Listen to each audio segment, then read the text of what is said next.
Good evening, ladies and gentlemen. We are back here on Sensational TV tonight, coming at you live on a Sunday evening, and we've got a special one here tonight. It is the coveted prize, the big dance, the Bathurst 4-hour here on AK Racing, presented to you by Sensational TV, where the cars are virtual, but the racing is very real, as you will see tonight. As always, I'm joined by the better-looking half of this commentary team. As always, puts the O in O'Reilly. Here he is. Zach O'Reilly, mate. How are you? Good, Christopher. Thank you very much for the intro. That's always my pleasure. He's the maestro around here. Is Chris Munro, and he puts the Munro in row your boat down the stream. I'll give you the hot tip. He loves it. He streams everywhere, this guy, and so do I. And it's a classic event here tonight. We are on like Donkey Kong here for the 4-hour special at Bathurst, the biggest one AK Racing's gotten, the biggest grid. We've got driver swaps, we've got compound change, we've got to have definite safety cars here tonight. Chris Munro, I cannot wait, ladies and gentlemen. It's going to be insane. There's going to be trials, there's going to be tribulations. But first, we're going to have to get down to business because there's about a 2-minute countdown, a 3-minute countdown before we get underway. So we are going to go racing.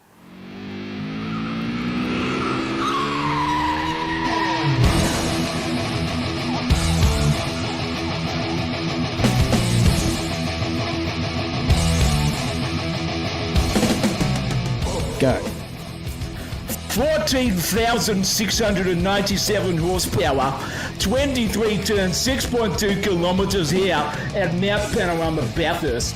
What an absolute dead set stage for some exciting racing coming your way here at Sensational TV tonight. It is on like Donkey Kong, as our co-commentator here, Zach O'Reilly, says. But I'll tell you what, fat man, it has been sensational stuff here. We got elevation changes, we've got dippers, we've got skyline, we have got views everywhere here at Mount Panorama. And as a rugby aficionado myself, I cannot wait here to be on track. Our position here in the commentary box is sensational.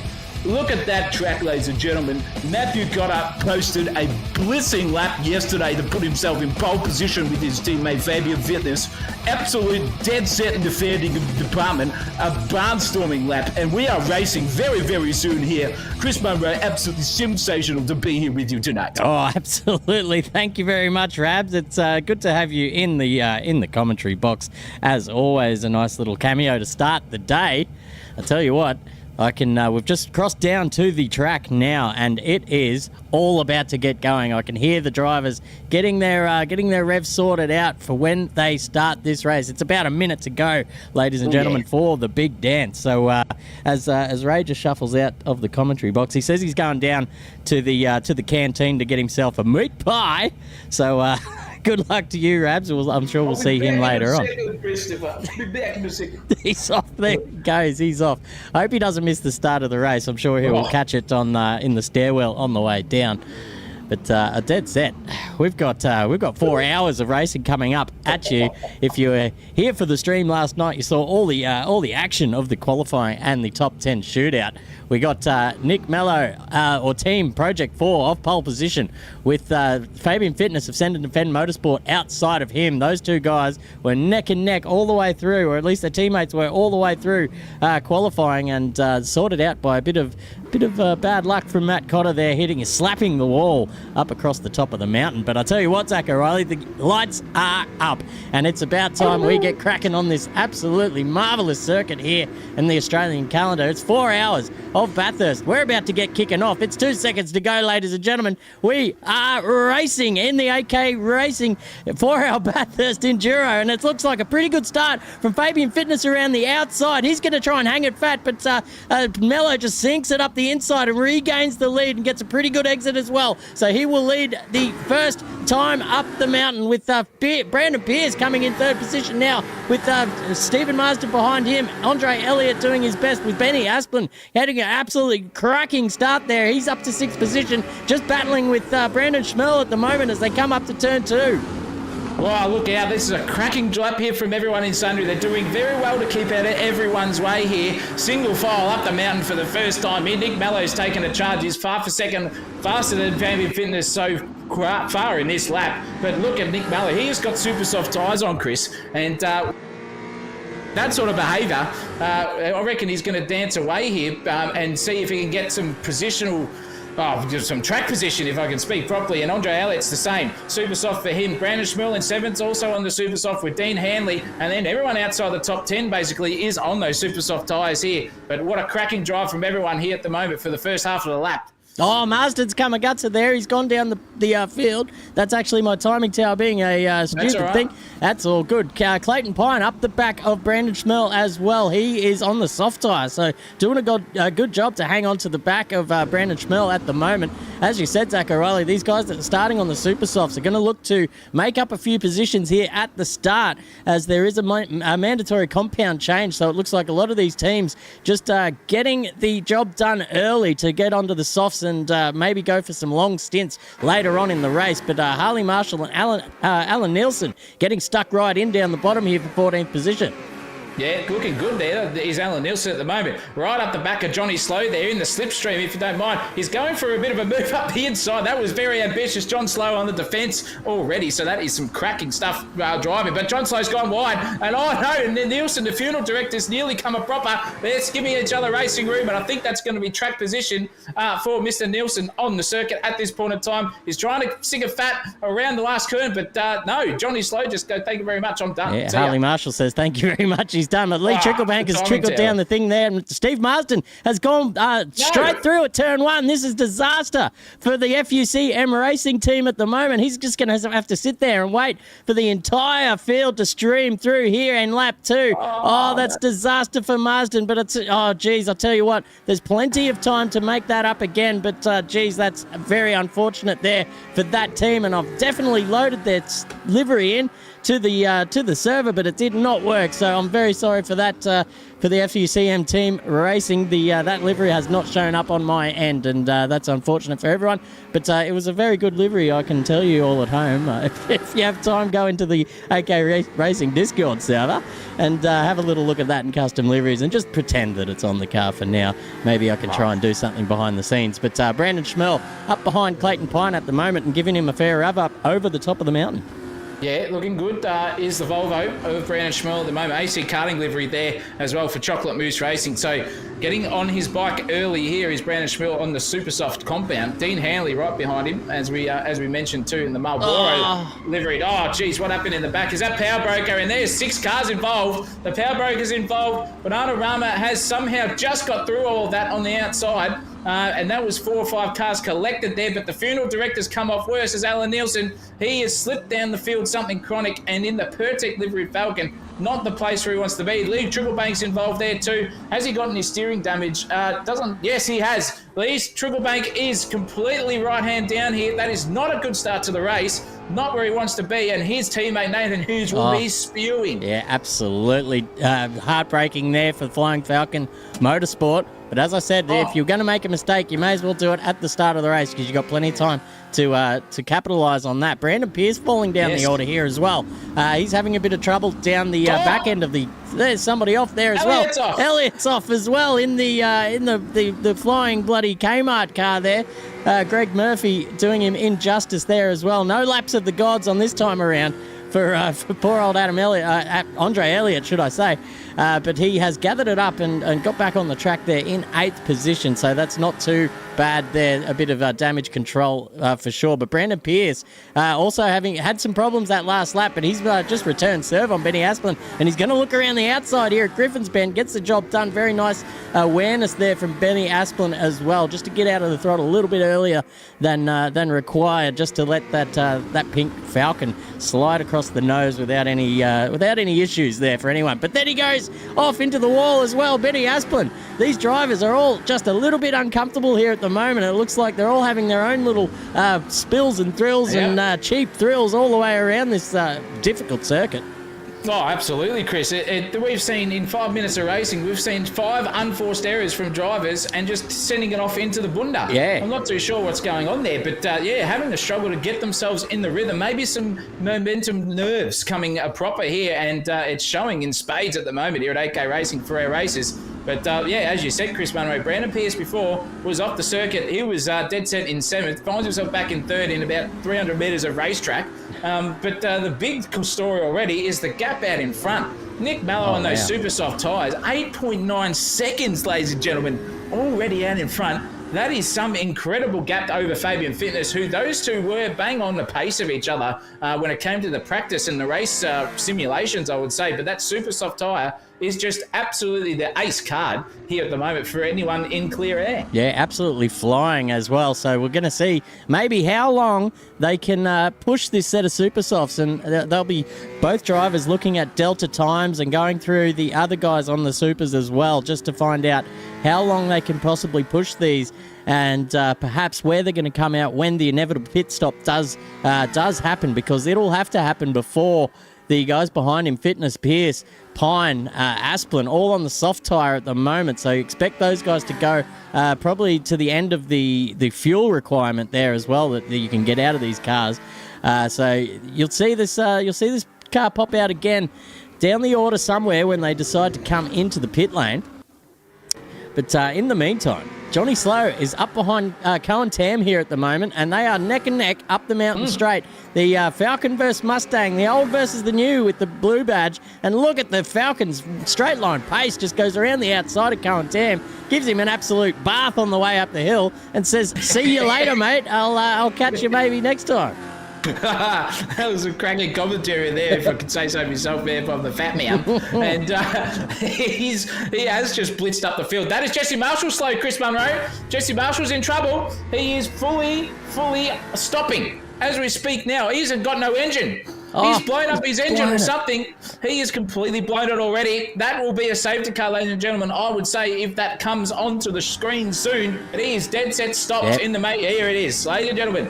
First safety car within 8 minutes of racing, 3 laps in, and we have got a safety car. That is disaster for Harley Marshall and the Marshall Brothers Racing team. Yeah. Already a lap down, or at least a lap down by the time this all happens. Crikeys. There's the screenshot, ladies and gentlemen. Take that, put that as your background. Marshall Brothers Racing, absolute heartbreak for them. That's could be a DNF. We'll see what happens if they can get going again. They'll have the mechanics under absolute duress there in the pit lane trying to get that fixed. But the leaders have come into the pit lane. I think the pit lane might be quite busy now for these super soft runners to all jump in and probably come out on a set of softs. We'll find out when that happens, and you'll be the first to know at home, ladies and gentlemen, of what these guys' tyre choices are during this race.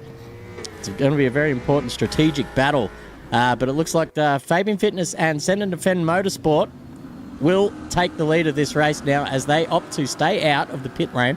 And as I expected, the guys on the super softs are all coming in. Schmurl, Elliott, Slow, Tam, Hanley as well. Suspect Amar, no, he's staying out. The Malaysian Marvel is rolling the dice here early, ladies and gents. He will be probably the only one on super softs at the moment. Alan Nielsen coming into the pits as well. Jimmy Park out there on the softs, so he'll go around again.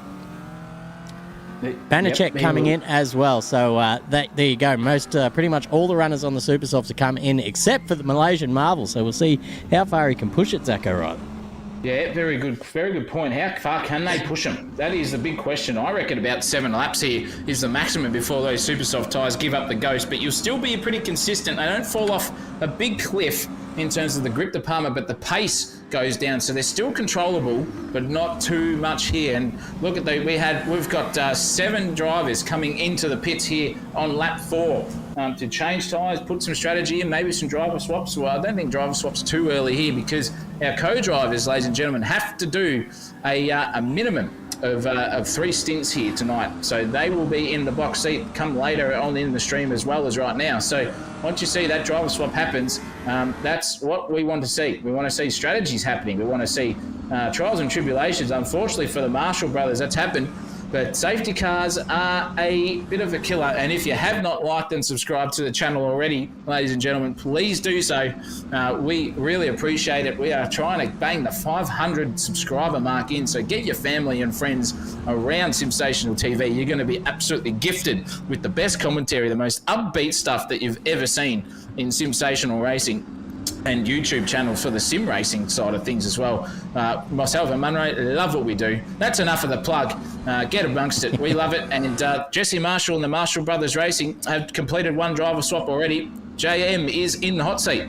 Yeah, absolutely. That's probably a good time to do it too. Get a bit of that damage fixed up and take one of the compulsory driver swaps. Here, that is 3, actually. The 3, we should go through the rules a little bit. 3 driver compulsory swaps are supposed to happen. So each driver will end up doing 2 stints out there today. So that keeps it fair for everyone. And there's a little timer in the pit lane as well. So those with super fast SD hard drives do not have an advantage. So everyone has the same amount of time in the pits when it comes to a driver swap. So that tries to keep everything on a even playing field. But apart from that, these guys can come in for as many regular pit stops as they deem necessary. They can use whichever tyre compound they want as well, as long as they swap between one of them, or between both of them, should I say. Well, absolutely. And let's keep in mind too, talking about pit stops, that is a cheap pit stop here for anyone under the safety car. It is a lot cheaper in the time department to do it under the safety car. So Nick Mello is in 5th, if you don't mind. He's in 4th, actually, effectively. Alan Nielsen is saying he's leading the race, but he has been waved through by the safety car. So it's okay. And it's going to be on like Donkey Kong because he is on fresh softs. He's got 4 lap younger softs compared to the guys in front of him. How are we going to see the pace difference at the end of the stint, or is it just a neck and neck battle here once the guys are all on soft tyres? To make sure that they can be racing with each other come the business end of the circuit and the timer, which will be in the last hour, I would say. Yeah, absolutely. It's all happening. I've just got to clear up the channel here. We've got myself. I'm in the wrong thing, actually. Excuse me, ladies and gentlemen. Zach will That's all right. talk a little bit. With the chat, we just heard news from the Marshall family and the Marshall Brothers Racing team that it was an accidental double downshift for Harley Marshall that absolutely punted the pistons into the stratosphere and blew that engine straight through the block. So that is why we see Marshall Brothers Racing out already. That's the cause of the first safety car. So don't stress about that. It hasn't been because of an on-track racing incident. It's just been a dead set mechanical failure for a ZB Commodore out there. And we're going to be going around one more time here, Daft Punk style, I reckon, for the safety car. It should peel in at the end of this lap, and we will go racing once more with 3 hours and 46 minutes still counting down on the clock. How many more safety cars are we going to get, ladies and gentlemen? Give us a prediction. Yeah, I'll tell you what, there could be a few because the old saying is safety cars breed safety cars. But I tell you what, it's an interesting decision from race direction to actually unlap the cars out there because that sort of sets the precedence down the track to be doing that every time. And it's usually in the Enduro world, out there in IRL, they just stack them up and away they go again. And blue flags handled a little bit differently in Enduro rounds, but we'll see how they do it here in the Simland. They've seemed to have gone for the regular occurrence of unlapping everyone. But as this 4-hour race unfolds, you'll find that probably the most of the field will end up lapped down, especially with the pace of these guys out front at the moment. They were absolutely red hot in that first little stint. Yeah, absolutely. And when you see the pace difference on track, you know, your times are 7 seconds per lap out of about 112 odd laps. I reckon they're going to compete here. That is definitely going to be some laps down by the end of it if it's all said and done in the pace department. But safety cars do breed safety cars, Chris Munro, as you said. So hopefully we've only got a couple more because we want to see hard, fair racing between all of these guys. These are the top tier in the racing land in Australia and New Zealand and overseas as well. We have got a Frenchman in here tonight. He will be driving the Shell Helix Falcon. And that will be awesome to see. He has got a ping of 300, and I hope to goodness gracious me that the internet gods don't kick him out of the race at some point, racing from the host of the Olympics that just concluded, and the Paralympics are on soon as well from Frenchland. But maybe some snails across the modem will just give that give that router a bit more of a beam up into the sky, Chris Munro, and maybe some more signal will come. Yeah, maybe. I'm thinking he might have seen a couple of the Wednesday Cup streams this season, with the French theme being there with the Renaults. Possibly that ridiculous outfit I had with the beret on in one of them. Sure, they're coming in flocks and droves there from the land of the red, white, and blue flag, indeed. But we'll see how he goes. Usually the European countries, their internet's fantastic, whether it be the ping, but it's more the packet loss. And you probably find he has more stable, what do you call it, desync than anyone else out there, thanks to the Australian government and their woeful internet connection here in this country. But that's politics time here on Sensational TV.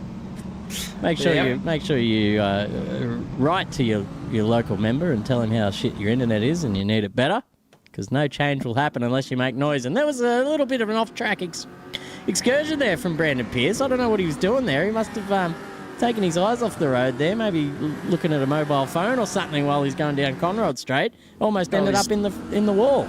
He's going to have to be on focus now because the safety car's been called in, ladies and gentlemen. Absolutely. This is it. We're about to go racing. Hopefully Brandon Pearce's virtual reality is not stuffing up on him. That's the worst place in the world you want this to happen. He's a VR racer himself. But we're about to go. Fabian Fitness is looking to take the whole shot here. When's he going to go? He's gone now. Yep. He's just sort of gapped Brandon Pearce there a little bit. We are green flag racing, everyone. Here we go. Look at Clayton Pine behind Brandon Pearce, putting the blowtorch on him already, just showing the nose. But Fabian Fitness has galloped away here. He's got half a second already over the field after 200 metres. Down the front straightaway, up the mountain straight we go. One more time here. Clayton Pine is now in the slipstream of Brandon Pearce. Pearce has gone defensive there. Nick Mallow is having a good look at this and thinking, hope you guys don't stuff up because I'm coming through. Fabian Fitness weaving the tyres. Clayton Pine around the outside trying to do trailer park girl style. Doesn't get it done for now, but that's allowed him to be uptight and close and personal here with Nick Mallow. Nick Mallow's going to be all over this with fresh soft tyres. Look out for this. Is he going to make a move for Nick Mallow? I don't think he will underneath braking. No, he won't, which is good. This is what we want to see. Looking at the timing towers at the moment, they're all within half a second of each other, still halfway around the circuit. Up the mountain we go into the great section, coming through here into McPhillamy, and then we'll be coming through over Skyline very shortly, and that is a technical place. Can no one come up proper there? Please to God. It's single file racing so far, and this is good. The card behaviour looks amazing from everyone on board. Brandon Pearce sticking fat in second. Yeah, absolutely. Doing a great job there holding on. But Fabian Fitness has stretched that lead out to just under a second at the moment. Clayton Pine trying to go with them, and Nick Mello just taking up the rear of these three and starting to put the blowtorch onto Clayton Pine in front. He's, as you said, Zach, those new set of softs are on, and it'll probably take a lap or maybe a lap and a half to get them up to temperature. But look at this, Stephen Marsden up to 6th at the moment. That's absolutely fantastic work by the FUCM team racing there to negate that horrible accident or horrible mistake really on lap 1. That safety car has really proven to be beneficial for that team at the moment. He's right up behind the Amon. It's the bloody Malaysian Marvel there in 6th position now, just taking that position off Stephen Marsden. But these two still battling side by side down into Murray's corner. Who's going to blink first? If I can get a good camera angle, you might be able to tell. It's Amon on the inside, but it looks like he's locked up. There might be a little bit of an over-under there for Stephen Marsden, but he's got his own battle to concern with as well, with Brandon Schmell sneaking up behind both of these guys, hoping for a little bit of an accident, maybe a few little crumbs to fall off the table to be beneficial to his race. Absolutely. If he can get a 2 for 1, he'll be absolutely cheering. Andre Elliott is actually tacking onto the back of this little four-way battle as well. It's all happening here. Zach O'Reilly on the restart. I'll tell you what, it's happening there. It's happening back down the field too. Look at Alan Nielsen. He has gone full defensive mode and gone straight up the inside there of Jimmy Park. That is for position 10 on the circuit at the moment. And then there is an angry gaggle of cars behind them too, for 12th, 13th and 14th with Park, Tam and Slow all having a good crack at each other here. And this is awesome racing by these pair at the back. They all know what is in the grand scheme of things. It's a long race. Not try to battle too hard. Just let everyone go through. And these guys will be we'll be looking at each other thinking, shit, where are we going to pit later on? Are we going to be battling here for the rest of the race? But Alan Nielsen was down in 17th, and he is like Stephen Marsden, found himself back up within the top 10 after a safety. Car's put in the wall is Alan Nielsen. That is going to be huge damage for him. Surely some steering damage there for Alan Nielsen. If there is not, I'll be buggered. He is a little bit left-hand down here. That will be aero damage at the most for now. That won't hurt too much, but that'll put the bearings out for the rest of the race with that steering damage here until the next pit stop. I don't think they're going to be able to actually do that until the driver swap is changed. But to fix that damage, that will be off-putting for Alan Nielsen. Don't put it in the fence too much, mate. The mountain punishes you like an absolute bull at a gate here at the Spanish Bull Riding Festival. You don't want to get in the way of the walls. They are like that angry bull coming at you. Yeah, absolutely. Bull in a china shop around the top of the mountain here as well. It's pretty easy to get a bit overzealous with a few of these turns. Look at the straight line pace of John Slow. That FGX Falcon is absolutely ripping in a straight line. They must have absolutely no wing attached to that thing.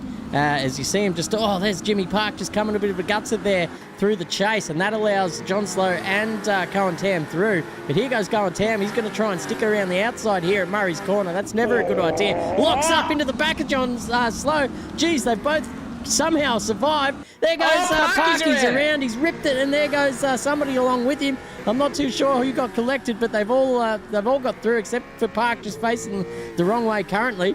He'll get himself back on track and keep circulating around for now. But Dean Hanley now is up behind Slow with Cohen Tam as well. This is an angry little battle pack back here for 11th, 12th and 13th at the moment. Marsden and Amon also battling it out hard, but it looks like Marsden's got the better of him there in that little exchange. Also a little battle for second place with Nick Mello right up behind Brandon Pierce over the top of the mountain, and then they're right up behind the leader as well. So this is a three-way battle for the lead we've got here with only 8 laps into this 4-hour event.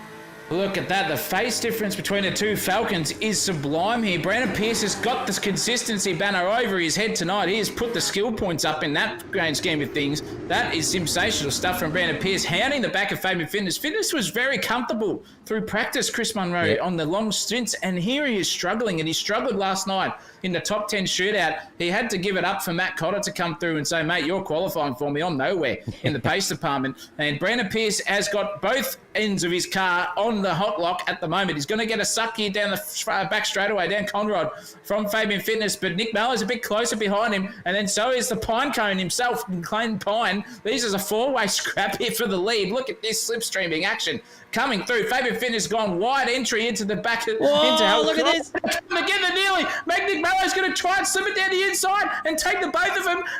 They've managed to get through all of that unscathed. And Clayton Pine's going to promote himself up into third. Nick Mellor, a bit of an unforced error under braking, locked it completely, tried the dart around the outside, and it's lost him a place. He's going to go back at Clayton Pine now, but Pine's all on the defensive and said, no, thank you. But they've all survived that somehow. That is the difference between the top 5 runners and maybe a top 15 not becoming a disaster after that sort of behaviour. What a move there from Nick Mello, trying to stick it fat, and it's just come a proper for him. Clayton Pine's in third. Yeah, I think the team principal just getting on the comms there reminding Nick Mello that it is a very long race and there's probably no need to take that kind of risk so early in the piece. But look at this, the battle for the lead's on. Pierce and Fitness side by side up into T2. Fitness getting on the brakes early, giving Brandon Pierce some room, and that's the new race lead, ladies and gentlemen. Brandon Pierce goes up into the lead of this race for Send and Defend Motorsport. What's his name? Monster Energy Racing in the Dunkin' Donuts. Donut King livery there. So very confusing for me behind the wheel, but we'll get that sorted out soon enough in the memory banks. But there we go. Great driving there and great awareness from Pierce. Great awareness from Fitness as well, just to see that he maybe wasn't worth just sticking it up the inside there so early into the race. It's going to become a common theme here. It's always a risk-reward kind of situation here in these long enduro races, whether it's worth taking the dive or whether it's not. We'll see how these guys keep their head for the rest of this race. Geez, Chris Munro, I'll tell you what, Clayton Pine and Nick Mallow have swapped positions again. Clayton Pine is in 4th and Nick Mallow's back in 3rd. I cannot explain to the viewers out there just how close Nick Mallow was from the back of that FGX of Fabian Fitness through the dipper. There was not even a bee's foreskin between the two of those cars coming together in an absolute disaster. And Nick Mallow's got the suck here. He's going to go around the outside here on Fabian Fitness. Absolutely no pace in that Falcon. Complete opposite to John Slow in the wing department. Nick Mallow's got the whole shot here. He's going to stick a fat around the outside. Fabian Fitness has just thought better of it. And Nick Mallow is now in 2nd and hunting down the consistency of Brandon Pierce in front. It is Ford versus Holden. We're going back here to 2014, ladies and gentlemen. The blue badge and the red badge genuinely here in a good old rip-snorting battle for Bathurst. Who is going to take the crown? We don't know. We've got 3 hours and 34 minutes still to go. Oh, how good is it? I tell you what, the time's going quickly. And it's really hard to keep an eye on everything here. But there goes Elliot up the inside of the Malaysian Marvel, who I suspect is having a little bit of trouble with those old super softs. So we might see a pit stop soon enough there from the number 17. That old retro livery looks great on the Ford Falcon there, as you can see, getting very taily out of turn 1. So yep, certainly probably time to come in and serve that pit stop, get a new set of boots on, and try and propel yourself down the racetrack. But hello out there. We've got Country Thunder Gaming in the chat. Good afternoon, gentlemen. Good afternoon to you, Sir Maddie Burke, cheering on her man in the life. Go Piercy, she says. Ronald Marshall, the team principal there for MBR, saying they can still have a good points haul if they can get up the order, and that's true. That they're still sitting 19th at the moment. But they have taken a driver swap, so that is that's beneficial for them. There is a lot of cars in front of them who have not done so, and they will make their way up the order once that first round of driver swaps levels out from all the other cars around them. So we'll get a more representative idea of where they are in the grand scheme of things in about, I'm going to say about half an hour. Half an hour's time, I reckon. You're probably bang on there, Chris. One super soft runner left in the field, and it is the Malaysian Marvel struggling back down in the field. But I tell you what, when it comes to all of the pit stops and the strategies, it's just going to be about how smooth those driver swaps are in the grand scheme of things. Hopefully no disconnection issues from anyone on the server when they're trying to load in. But when it comes to the pointy end, once those driver swaps are done, Chris, it is then all up to how much fuel you're going to put in per driver's chain or per pit stop versus what compounds you're going to use. So a lot to think about, ladies and gentlemen, in the grand scheme of things. Don't you worry, it's never over until the checkered flag is waved and the fat lady sings. Looking like a rip-snorting battle here, I reckon, still between Fabian Fitness and Clayton Pine. Unless Clayton Pine's got past Fabian Fitness for 3rd. Yeah, we just saw that. Did. Yep. Absolute cracking stuff there from Clayton Pine. And it is slipping down further and further for Fabian Fitness. Hopefully his teammate Matt Cotter has got the pace difference in the setup advantage over the fitness man, bench pressing his way to a deficit at the moment. Probably not the right way he wants to go about it. But he is got the headlights blaring as Fabian Fitness, trying to intimidate Clayton Pine into some sort of unforced error. Yeah, that's the best way to do it here in these long races. Certainly just get up behind and put the pressure on. And it looks like that's what's happened here with Brandon Pierce and Nick Mello also trading positions there off camera. So Brandon Pierce up to down to 2nd, Nick Mello up to the lead. That's a new race leader, ladies and gentlemen. We've seen that a couple of times already tonight, and I suspect that won't be the last either. Brandon Pierce doing an absolute cracking job here. We're half an hour into this 4-hour enduro, and he's only 6/10 behind Nick Mello. And these guys in Project 4, I'll tell you what, dead set, they are both alien level on the driving and lap times department. So they were probably hot favourites coming into this race. And to be only 6/10 out in front, they'll probably be a little bit disappointed with that personally. But you know, anything can happen in these long races. So hopefully some of these teams are probably hoping that the boys in the Donut King machine can just take it to these guys early and try and just hold them up for a little bit so everyone can take a little bit of a slice of that pie. Well, it's donuts versus cameras, and we all know which one lasts longer in the fridge. I reckon a camera lasts longer in the fridge than a donut. And the old use-by date is at the point for Brandon Pierce and his teammate, James Claypole, who you will see very, very soon in the grand scheme of things. So don't worry about that. Nick Mallow has just shown that he's got supreme pace on softs or super softs over the rest of the field. And as you said, Chris Munro, aliens there, but don't forget the super alien sitting here in the com box of myself myself and you, just watching these guys going around thinking, well, I know where we would be in the grand scheme of things. But enough of that. We have got a cracking battle here for 6, Chris Munro. Stephen Marsden is on the back of Benny Asplin here for P5, their top property at the moment. Yeah, it is. Yeah, absolutely. After a bit of mistake and a bit of a comeback drive as well, Stephen Marsden starting to turn the screws here on Benny Asplin in front in that VF Commodore. He's Lockie Grant's partner there in the Mobile 1 team, and here he goes, pulls out of the slipstream now. He's on the racing line, but he does not have the luxury of going defensive. But look at the pace in that Volvo. No need for defence because he's just going to get in front by the time they get to the braking zone, and that's 5th position there for Team FUCM. And I tell you what, Fergo will be watching along and absolutely pumping the fist here at a brilliant recovery drive here from his teammate. Yeah, very good call, Chris. Just on pit watch as well here, Zach's pit watch for tonight, for the stream purposes, Nathan Hughes is now in 21st place and a lap down, but that's irrelevant at the moment. It'll sort itself out once the pit stops come through. So power broker Lee Tricklebank is out of the car, and Nathan Hughes is back in. So damage-free Falcon for Nathan Hughes. Let's see where he can put it. This is the main driver for Flying Falcon Motorsport, and they're going to be hot on the collar, I reckon, here for a top 10 by the end of the 4 hours. Yeah, for sure. If they just keep up their pace, do what they do best, don't let the position make you overdrive the car. Just let your pace come to you. Keep your head about you, and a little bit of zen behind the wheel goes a long way, especially in these long races. And they're probably getting a bit sweaty under the collar too, because they're probably doing hour stints each. So it's a long time to be sitting in the car. And I'll tell you what, the pressure of having a teammate is a lot more than doing these things solo, because you've got someone to answer to, and you really want to do your best for your teammate out there. If you do come a cropper on your own accord, it's not too bad because there's no one to answer to. But yeah, as I said before, you really want to do your best for your teammates out there, and all these guys have done so much practice during the past couple of weeks, and it's testament to how they go about their racing. Really, they take it seriously, and you can see the results out on track. Oh yeah, absolutely. And look at them all. They're spread out at the moment, ladies and gentlemen. But don't worry about that. We've still got battles happening, and I'll tell you what, it's happening in 15th place.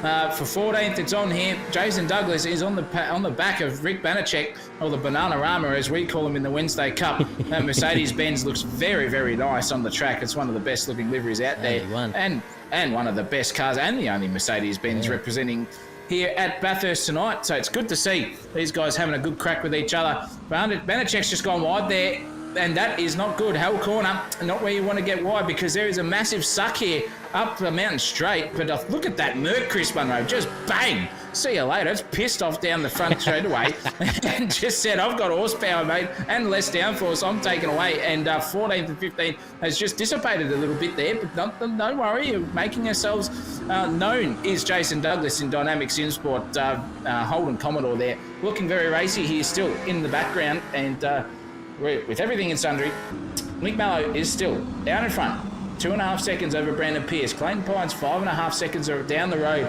from Brandon Pierce. And then you got Fabian Fitness in 4th with a comfortable gap between himself and Stephen Marsden. But look out for that number 3 Volvo, ladies and gentlemen. It may be in the wrong livery, but he's got a bloody quick one as Stephen Marsden and Andrew Ferguson, the Scotty McLaughlin livery. That should give them some sort of good karma here around Bathurst. I wouldn't be surprised if we see them in the top 3 by the end of it. Yeah, certainly. We saw their pace last night in the qualifying, a top 10 shootout. Very quick driver to come, sitting in the pits, waiting for his turn as well.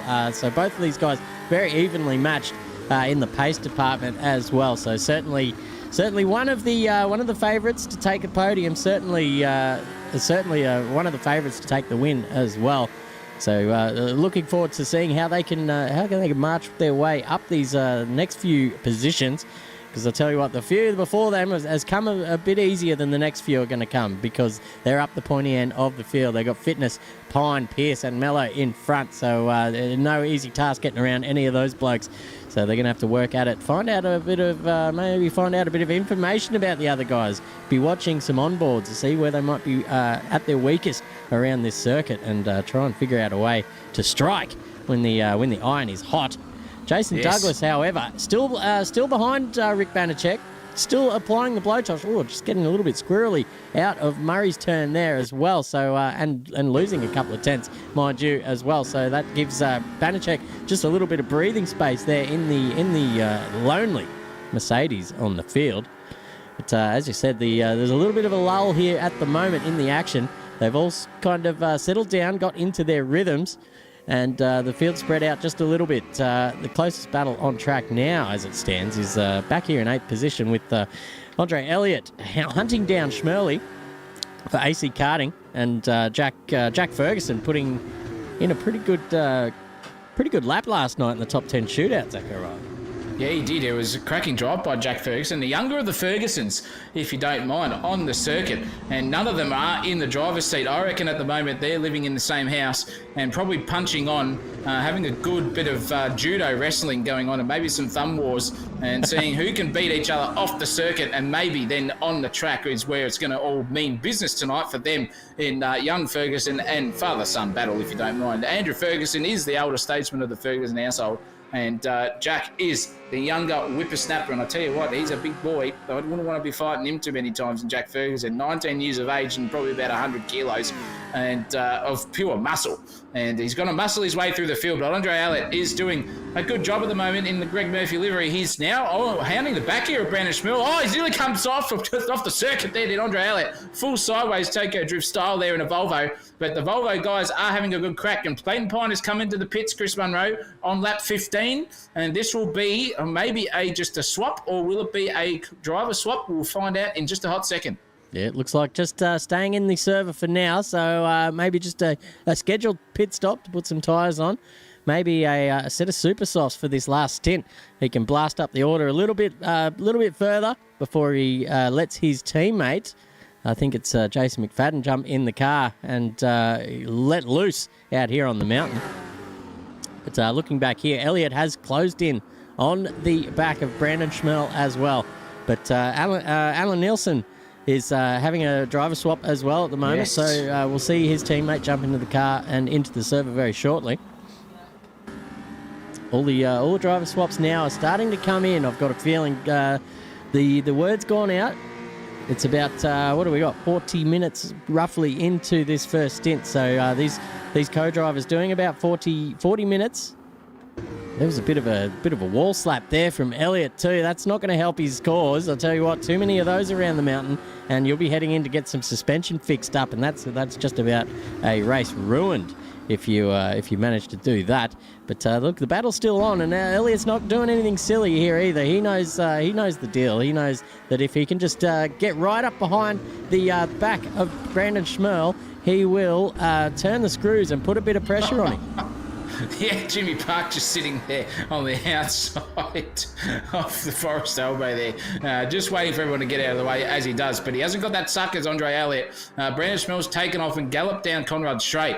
And these guys are having a good battle nonetheless when it comes to Hull Corner and then Mountain Straight section. But Brandon Schmell just keeping Andre Elliott at bay here when it comes to the back half of the Bathurst circuit. And it's still only 7/10 of a second, don't you mind? And these guys will be looking at each other. I guarantee you, Chris, as I said last night in the commentaries department, that the Volvo boys just love to get around, have a couple of scones and high tea and sit around at dinner table talking about each other, encouraging each other. Oh, yes, very nice. Oh, yes, good. Oh, maybe an ARB swap here or a camber change there or something maybe will help you, or maybe advance the timing a little bit on your 4-cylinder engine that makes fucking 60 horsepower.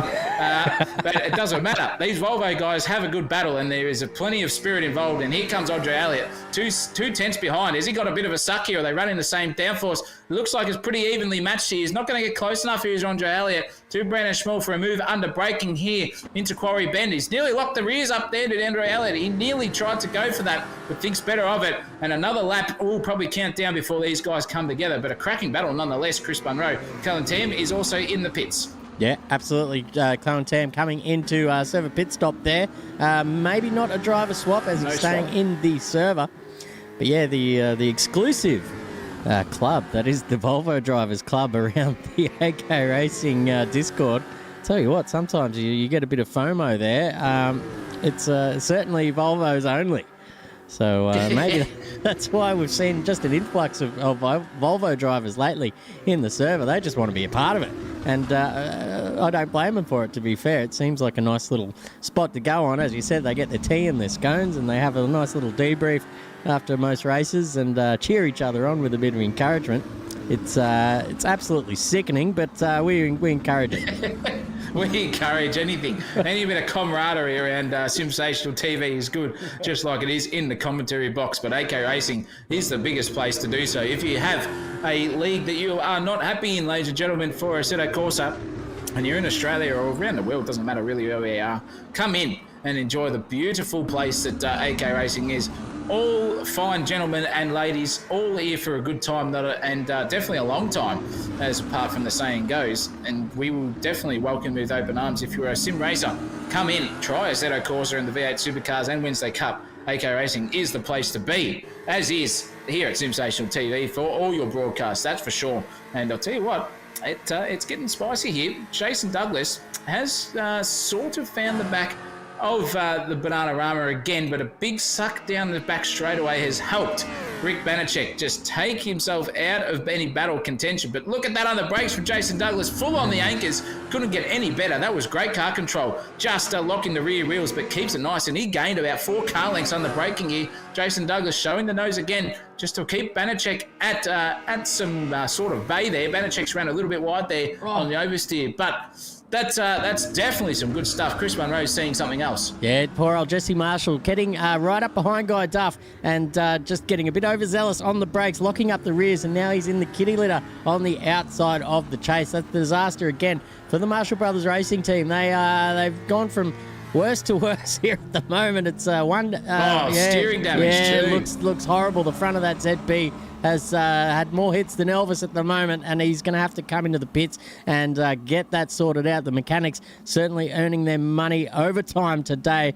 Oh, geez, travelling very slowly is poor old Jesse Marshall, but I'm sure he can pick it up, get back on his feet, and get back out on the track as soon as possible, because just one safety car, as we've seen today, Zach O'Reilly, all it takes is one little perfect little safety car. What am I talking about? One little safety car to get you back up the order.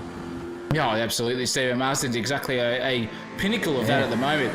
These guys are going to have to do a driver swap surely, because that damage will take too long. Yep, and they've quit the server too long to fix. So they might as well just do a driver swap, start the car afresh. Bit of a cheat way to do it, ladies and gentlemen. But I wouldn't say cheating, probably a strategical genius, if you don't mind. Good to see that they're having a good crack. And these two still, Jason Douglas and the Rick Banachek, are still neck and neck over into the dipper. And look at this now. Jason Douglas right on the rear bumper of Bananarama. Is he going to get a suck down the Conrad Straight? Who knows? We're coming out of Forest Elbow here. Who's going to get the better drive? Oh, sideways there. Jason Douglas's eyes lit up and his foot went to the floor. And that's just hampered him once more here. And Banachek's just pissed off down the road and said, nah, I'm out of here. That Merc has got some horsepower. And here we go. It's going to be happening in the pits. We've got plenty of people coming into the pits. Elliott's in the pit. Oh, Marston Pierce and Benny Aspen all coming into the pits now once more. Driver swaps or not, here we go. It's happening again, ladies and gentlemen, here. Yeah, it looks like just a little bit of pit service there, a bit of fuel and tyres there for these teams. So they'll come out for one more stint. I've got a feeling a lot of these guys, their plan A is going to be go to about an hour, do a driver swap, and rinse and repeat. See how many times you can come in, or less if you can do so, into the pit stops in between those driver stops. But we'll see how that goes. A comment there from BZ in the chat. Careful when you mention Volvo drivers as they get sucked in. Careful when you mention Volvo driver and suck in the same sentence. They'll get excited. Whoa, I'll tell you what, you're going to have a handful of Volvo drivers on your case soon, BZ, if you keep that language up. They're a tight-knit group here in the server. But tell you what's tighter is the gap between Douglas and Banachek at the moment. These two have been nose to tail here for the last few minutes, or last few laps, should I say. Very patient stuff from Jason Douglas in the trying to overtake department. He's just sitting pretty behind Banachek, just waiting for the mistake to come. But to all his credit, Banachek has not given him anything to look at here as far as a mistake's concerned. So he's going to say, listen here, Jace, you want this position, you're going to have to take it the hard way and pry it out of my cold, dead hands. Oh, yeah, look, and with being a Mercedes as well, he's got the German powers right behind him. You can't overrun me too easily. We conquered the world, or nearly did at one stage in history, and it's going to be the same here at the mountain tonight. Jason Douglas having a fantastic drive here. Let's see if he can get it right here, out of Forest Elbow and not oversteer. He's on the wide entry and just tried to understeer, but it's wide, and he's just not going to get that drive again. Oh, geez, it's just his, what do you call that?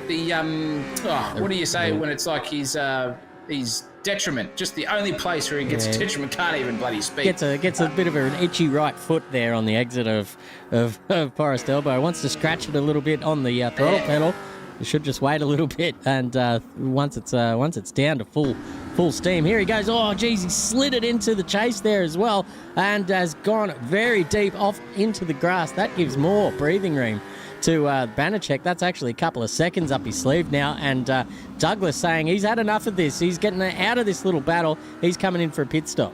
Wise idea, really. Yeah, very smart idea, very smart. And this could be a driver swap. It is 19 laps in. The soft tyres probably getting to that nth degree at the moment. So we'll see what happens between the two. Oh, he's missed his pit box, Chris Munro. No. That's going to cost him seconds. That's shocking stuff there. He's missed his pit box. He's not going to driver swap here at the moment. So this is going to be it for Jason Douglas. He's going to fly down the field 19 laps in, and he is not driver swapping at the moment. So anyway, back to the action here. Brandon Pierce is hanging on the back here of Dave Lacono. Dave Lacono is sitting pretty here in fourth at the moment. Bit out of sync, but still, nonetheless, on the soft tyre. So what is going to happen here for Lacono and Cosmoricus at one stage too, if you don't mind?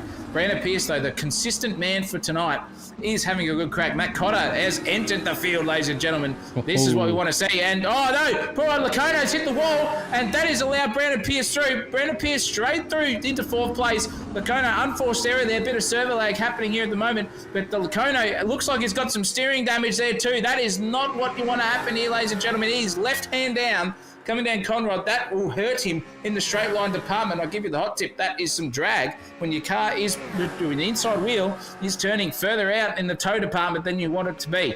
Not good for Lacono and Cosmoricus. Don't worry about that. Yeah. But here comes Matt Cotter. He is in the field and he's in the hot seat.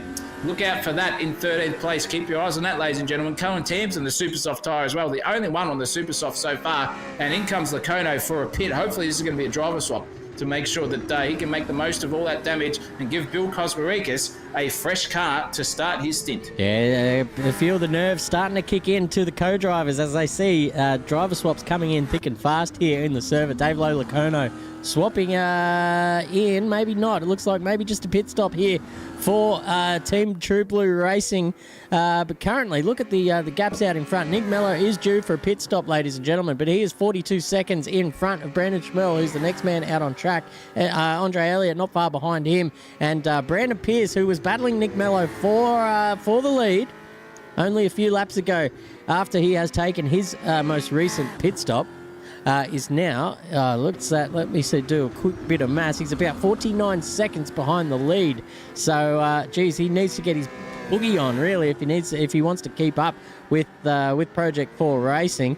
Tell you what, a little bit of maybe a lap or two behind the number 17 has probably been to his detriment, really, losing a little bit of time there to Nick Mello out in front. Yeah, look, it's okay. Don't you worry about that. It's okay, ladies and gentlemen. But with 40-odd seconds still, 43 plus another 5, when you go through a pit stop, it's a good 38-odd seconds between the time you get off the track and then onto the track again if you're just doing a pit stop. So not too worrying for Brandon Pierce. He'll know where it is, but he's got to make it clean and make clean outlaps here and make the most of that time because Nick Mello is galloping away out in front. But nonetheless, Benny Asplin is having a good crack here. He is only half a second off the back of Dean Hanley. So Mobile One Racing, Lachlan Grant as well, still yet to join the server so far. We'll be looking and making sure that he can go as we've got some errant people in the background there. We've got some infiltrations into the commentary box and some kids. I don't know what happened. Get out of here, the spectators. Get out. This is a sensational box here. Don't need children in the background there crying and having an absolute belter of a scream there in the background. But here comes Benny Aspen on Dean Hanley. Still got that suck and the pace difference between the Volvo and the Holden. That is it, and that is position 8 done for Benny Aspen down Conrad Straight. Can he get it pulled up here? Oh, yes, he can. That was fantastic. Into the chase and gets it done very, very well. Benny Aspin on a charge again here for 8th position and trying to hunt down Stephen Marsden in front. Once they do a pit stop, it could be on again. Yeah, good driving in the grand scheme of things there by Benny Aspin as well. Keeping in touch with the front crew, sitting 8th position currently. We've just got word there's a few guys are not able to enter the server now. That is that's not our worry at the moment as we are commentating. But I'll tell you what, put in a message to the race direction, and they hopefully can sort you out. I'll tell you what. I'll have a chat. Yeah, let's go and have a look. We've got a few cars just sitting there not being able to re-enter. So hopefully they can get all that sorted out. Brandon Pierce, in the meantime, is hunting down Andre Elliott out on track. He's about half a second behind. So he's going to try and do his best here to stay in touch and get that pass done as quickly as possible on track, because Nick Mello, as I said, is just making ground out in front. That gap's down to about 47 seconds. So Brandon Pierce actually quicker than Nick Mello at the moment out on track. So that's probably what they want. So by the time Project 4 come into the pits, they will have hopefully made up a little bit of ground to that team once the pit stops level out. There's 9 minutes to go here until the first hour is done, and we expect to see a fair few driver swaps happen in that time. Maybe a little bit after. But here comes Brandon Pierce now, neck and neck, side by side here with Andre Elliott. And I'll tell you what, Elliott does not make any sort of defence out of it at the moment either. He knows it's a long race, and it's probably best not to defend when the inevitable might just happen. And I'll tell you what, the more you defend here in these Enduros or any kind of race for that matter, the more you defend, you just lose time out on track. So I'll tell you what, if you're up against someone who's come out of the pits and they're not really in your race, there's no point in defending. Just get out of their way, try and sit into the slipstream and take as many notes as you can about the lines and where they're getting on the brakes and all that sort of stuff to try and better yourself in the long run in the pace department. John Slowhover has come into the pit lane. This might be a driver swap here for the Slow Dalton Motorsports. And Phil Dalton we saw yesterday, it is. So John Slow is out of the server for now. Hopefully his partner can get in. Maybe Zach O'Reilly can give us a bit more info as to what's happening there. We're having, it's not a issue of the server, Chris Monroe. It is an issue for the people who have tried to join and they're getting a handshake error failure, which is content manager related and their computer and related. So nothing to do with the server. Yep. But it's only some drivers. So keep you updated on the back end of that. But it's not ideal. And some people have successfully done driver swaps. We've seen Alan Nielsen do it. We've seen, who else? Yeah, Matt Cotter. Matt Cotter's done it. Fabian Fitness has done it. We've seen the Malaysian Marvel do it as well. So, so it's not everyone. It's just a couple of people without configuration issues. Yeah, absolutely. So hopefully that comes good. I know if you are listening, if you are getting the handshake fails, it's always good just to restart CM and try again. If not, spam that refresh button and try again. If not, restart your PC and try again. As we said, it's not a server issue. It's some sort of connection issue between your PC and the server. But John Slow still not entering the server there with Phil Dalton. The 1 minute 30 timer has gone past too, so that's not good stuff there from them. Hopefully this is sorted out, because this is we're losing half the field to connection issues here at the moment. There's 1, 2, 3, 6, 7 cars waiting to join the server. Not very good at all. In the meantime, Brandon Pierce takes second position off Brandon Schmel, who goes into the pits. Yeah, look out. Brandon Pierce on a charge here. He'll be sweating, though, knowing all this is happening in the background and seeing all these cars DNFing on his timing tower. He's got James Claypole due to come in soon, and Brandon Schmill's just exited the pits as well, exited the server, and Andre Elliott too. So are we going to see them again? Holy cow, I hope we do. But a lot of drivers not having any luck here for their driver swaps at the moment. Brandon Pierce having a good crack, though. Second place, 11 and a bit seconds off the back of Nick Mello. So nearly where I thought he would be in the grand scheme of things once that pit stop battle ended, and that's fine. Clayton Pine is entered the server again, so he's back in, and looks like we're going to have some good racing and a bit of clean air here from Brandon Pierce to make sure he can get that consistency down pat for the Bathurst with 3 hours and 5 minutes and a bit to go.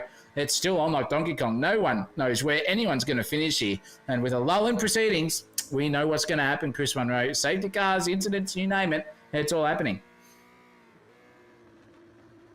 I'll tell you what, ladies and gentlemen, it is all happening. We've just had confirmation that no one can get back into the server. So I'm just going to take a little break, see if I can alert some of the guys, because it's happening to everyone now. Zach O'Reilly, this is not good. I was going to jump in the chat myself and see what we can do with the mumble in the background. If you want me to do that, I can do. Yeah, we can do that. Well, in the meantime, let's ride on board with Brandon Pierce. Turn up that volume, ladies and gentlemen, and get those V8 rumblings into your veins. And we'll be back here at Sensational TV for some commentary in just a few moments while we figure out what is happening in the background. We'll be back in a hot second.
So sorry, ladies and gentlemen.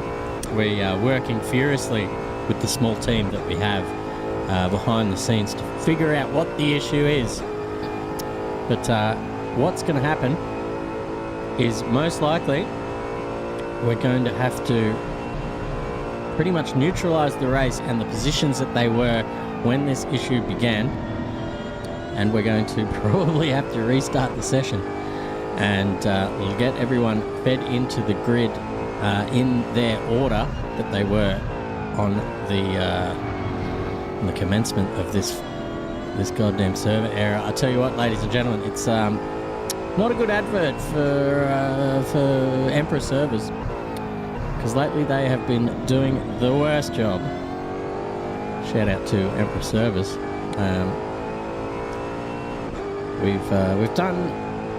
We've done events like this before in the past.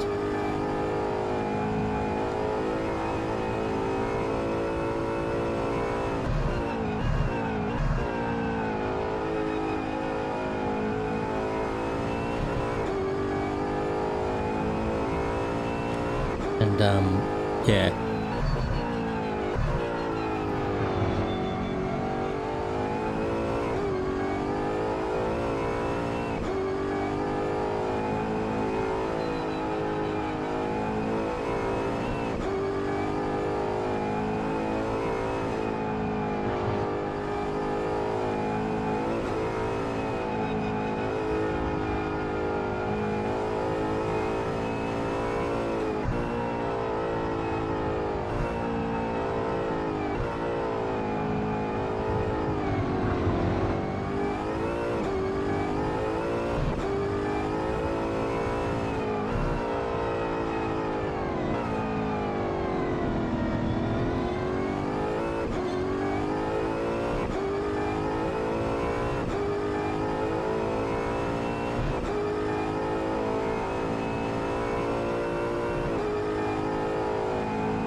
Okay, ladies and gentlemen, after a little bit of confusion, as you can see in the chat there, it'll be a 2 hour and 30 minute remaining on the clock for this new session.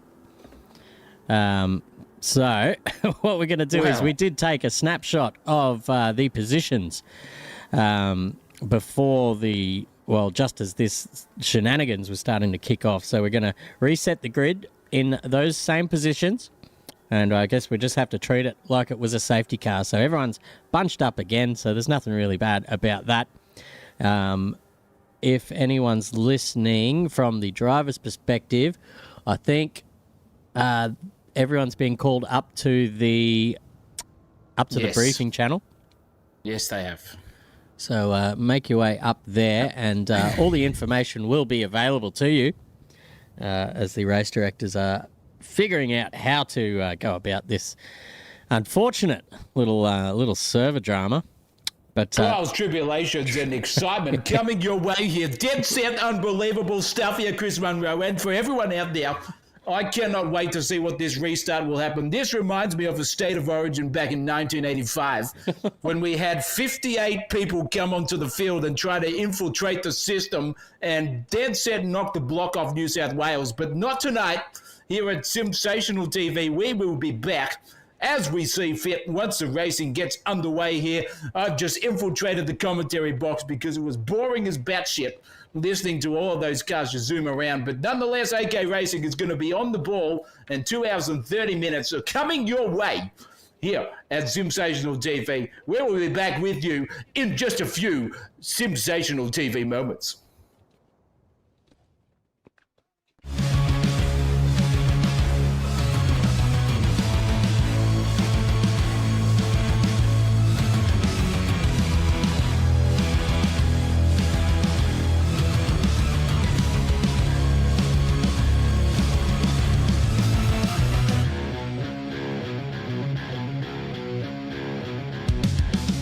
I will not believe the story you're going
capitalist, Forbes best. What me worry? Let's talk about the future. Sliding out of you, I'll sharpen your point of view. All your dreams won't budge. And then push your heart where your mouth is. Push your heart where your mouth is. Push your heart. Push your heart. Why?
Ladies and gentlemen, we are back.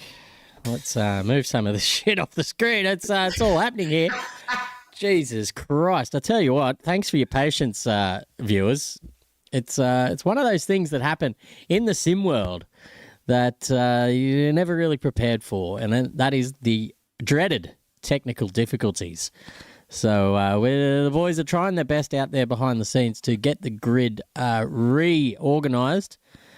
And as I said before, it will be a 2.5 hour fucking super sprint to the end. Yeah, let's put it that way. The fucking super sprint's coming your way at Bathurst. Yeah. According to Chris Munro, 6:33 p.m. We're going to get flagged for that. If there was ever a time, Chris Munro, to put in technical difficulties, there's a great song by Razor X, actually, called Technical Difficulties. One of the best solo, non-vocal rock metal ballads you've ever heard in your life. Get onto that if you want a bit of entertainment in the background. But nonetheless, yeah, look out. When it comes to sim racing, Chris, I think when it comes to technical difficulties, there's nothing we can do here at Sim Station TV. There's honestly nothing we can do. No. But we will go with the flow. That's what the masters do. And when the masters step up to the plate, everyone else comes forward and gets in on the action. And with Rabs Warren coming back and maybe the Stig later on, if he decides to get in, I'll tell you what, they're going to have a good crack here tonight with 2 hours and 30 minutes of racing. It's anyone's bet.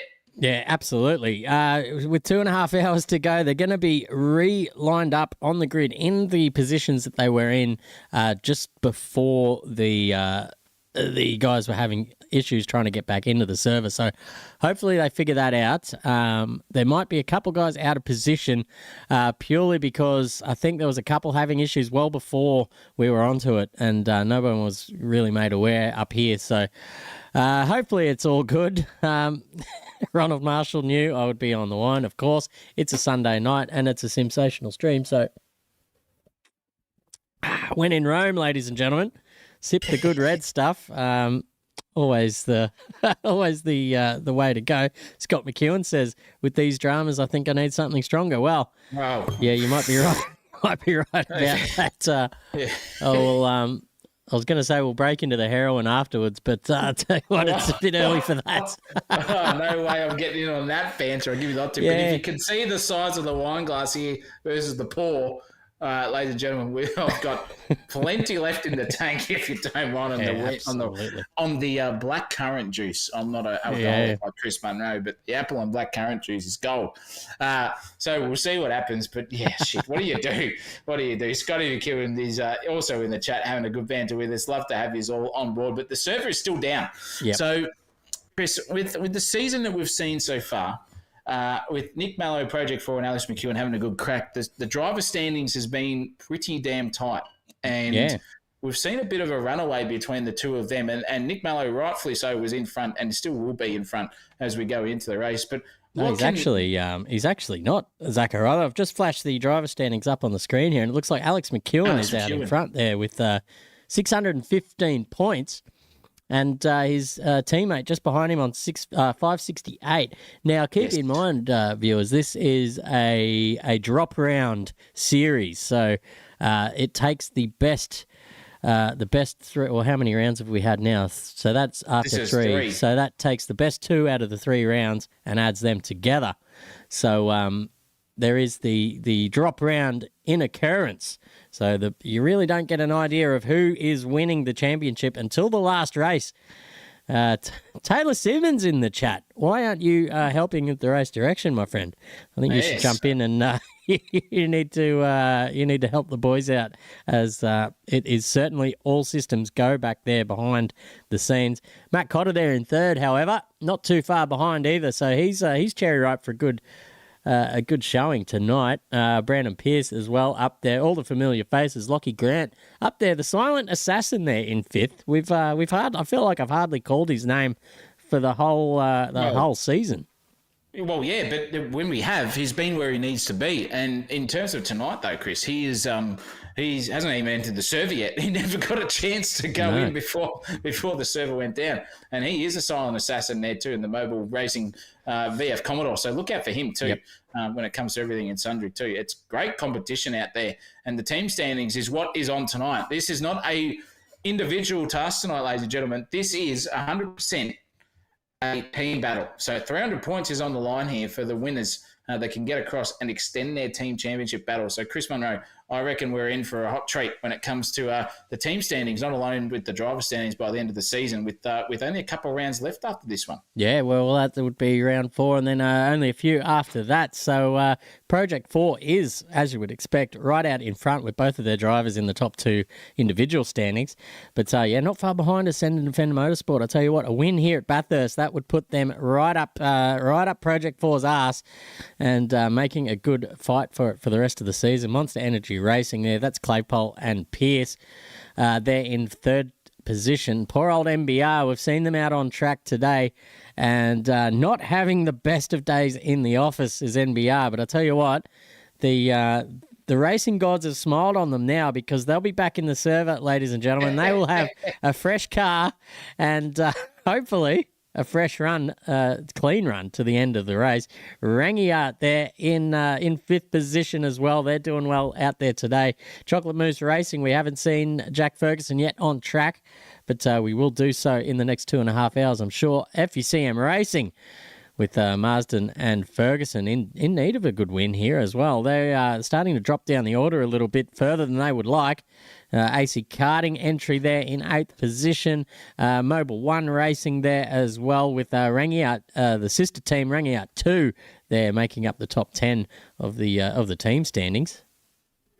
Yeah, and it looks like with the top 10 being pretty well sorted, you would say, at the moment in the terms of the pace department and the team settle. It's still a bit of a battle between 4th to 7th. There's not even 100 points between them. And they're looking very hot on the collar as NBR Racing after performance tonight so far. Hopefully the car gods, Chris, have just come down upon them and rained some good karma their way, because poor old Jesse and Harley, double downshift and then for Harley and then a slap into the wall. Jesse has just ended their night prematurely. But now, with the big reset, look out. Yeah, they get a second chance at it. And who doesn't love that? A little second chance draw in life. Tell you what, when you're playing the McDonald's Monopoly, that's the last thing you want to see. But out here, a second chance draw is absolutely welcomed with open arms, and I'm sure these drivers are going to take full advantage of that as well. Who's going to stop Project 4, though? They've been pretty dominant today.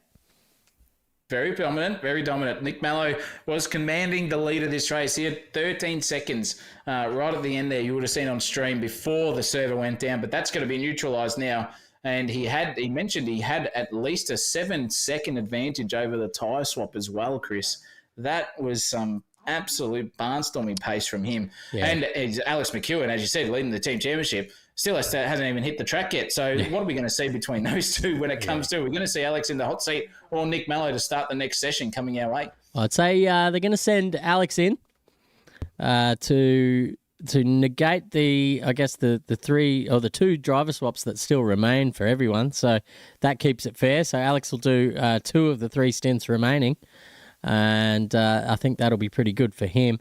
Probably not so good for the rest of the field, as we've seen him in past races being very, very quick indeed. And I'll tell you what they do very well as well, Zach, Project 4 Racing. They are masters of strategy. They've had garage meetings for the last 2 weeks to figure out probably a plan A, probably a plan B, and I reckon they've even got a plan C up their sleeve for all kinds of situations that get thrown at them. Well, the thing is, the difference between Project 4 and, say, Ferrari in the Formula 1, Chris, is they use the alphabet cleanly. So they might have a plan Z involved, but Ferrari wouldn't even know what the hell they're doing. And exactly a testament to Project 4 with their strategies coming up. It's incredible stuff. I think they use more than a coin toss to figure out their strategies. The old coin toss. Heads or tails, ladies and gentlemen. If it lands in the middle on the desk and actually stands upright, then, oh my goodness, all their computers would shut down at Ferrari. I'll give you the hot tip.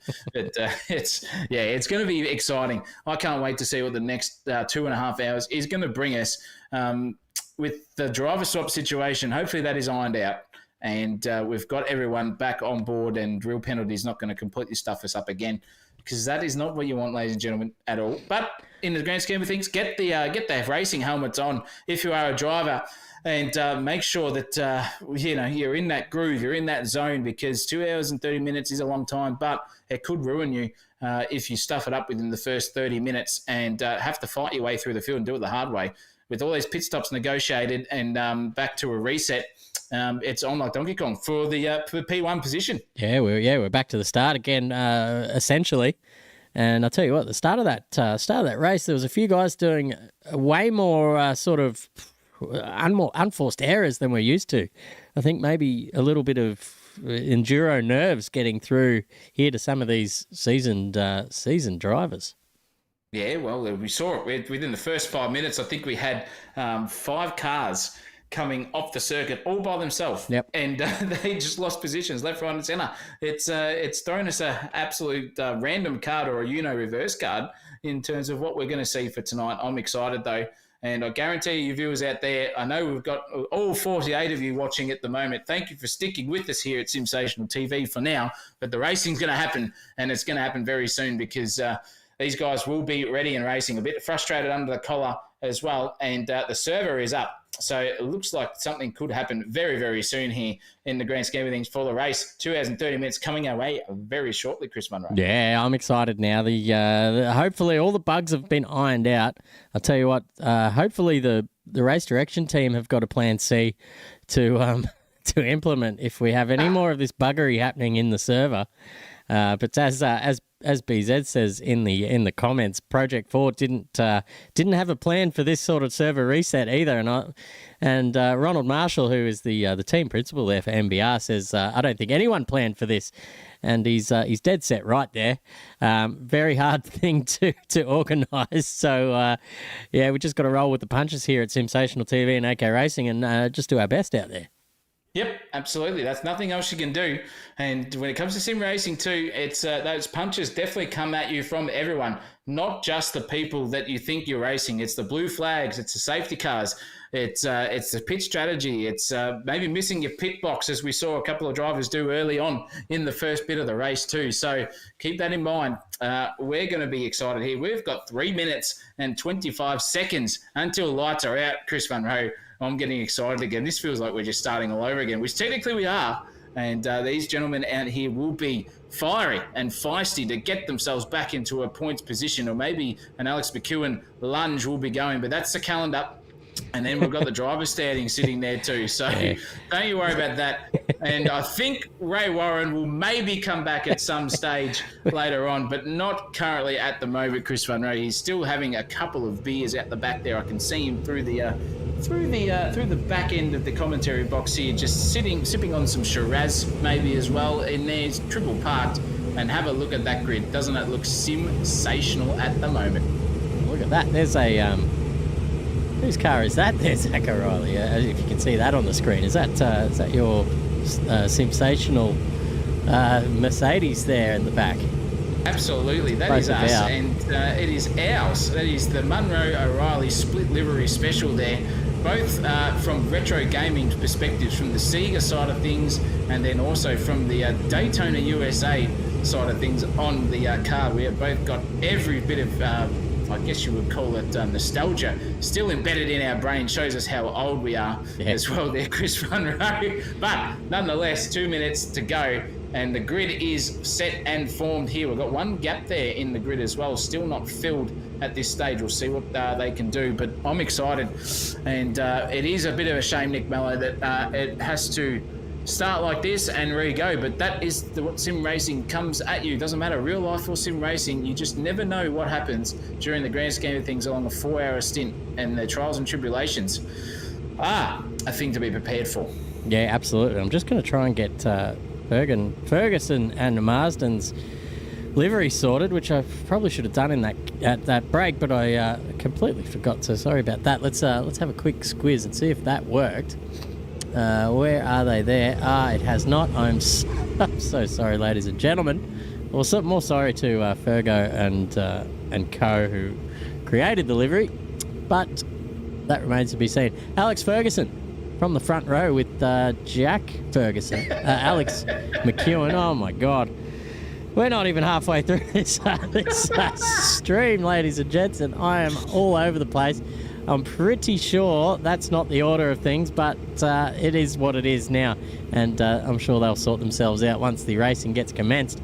And I'll tell you what, we're 44 seconds from a jump now. Maybe Zach O'Reilly can talk us through the opening stanza of this new restart.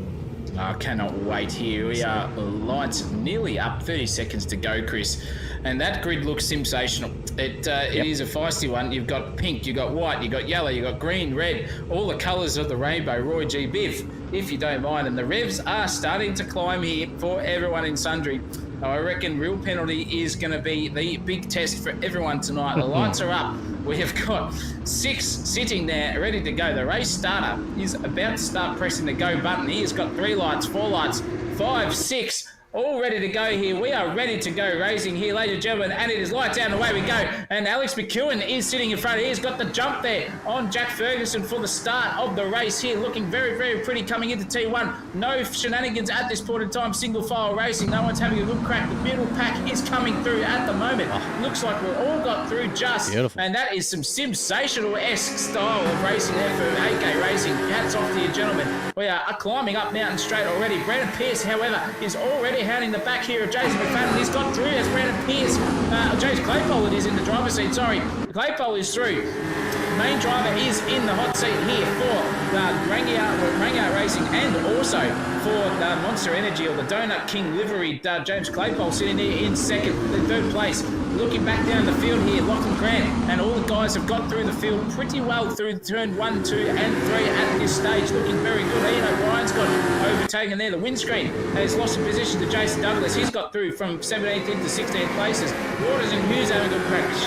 Hayden Cook is having a great battle here with Andrew Ferguson. He's got from 8 to 7, and that is our timing tower doing fantastically poor on everything. But our guy is Matt Cotter. Matt Cotter is having a good battle through the back of the field. They started 13. Oh no, there's carnage in the background. Marshall Waters. And the MBR has gone through. Poor old Harley Marshall Marshall, and oh my goodness gracious me. And that is disaster there. Rick Zach is also stuck on the field in 21st too, Chris Munro. Yeah, that's... sitting there at turn 3, so that's going to be another safety car here unless he gets out. He's got out. But what has happened there to poor old Harley Marshall and then the funeral director, Ryan Nielsen, as well? They have come together, and that could be steering damage for the both of them. Let's have a look. Nothing here for the Nielsen family. What about the Marshall Brothers Racing? If it cannot get any worse for Marshall Brothers Racing tonight, I'll go eat me shoe. You're going to have to whip out the old Doc Martens, mate, and get the knife and fork ready, because if history is anything to go by, they are just having an absolute Barry Crocker here tonight. Look at Matt Cotter trying to slice the C's there between Dave Lolacano and Andrew Ferguson. There's an absolute cork in the bottle at the moment, but Matt Cotter is on fire. That's that FGX Falcon slammed out down the pit straight there. Makes the move on Dave Lolacano, and he's lined up Andrew Ferguson here as well. Oh, geez, around the outside, thank you very much. He is on a charge. Wowee. Look at Matt Cotter and Andrew Ferguson are not friends on the racetrack. I'll give you the nail.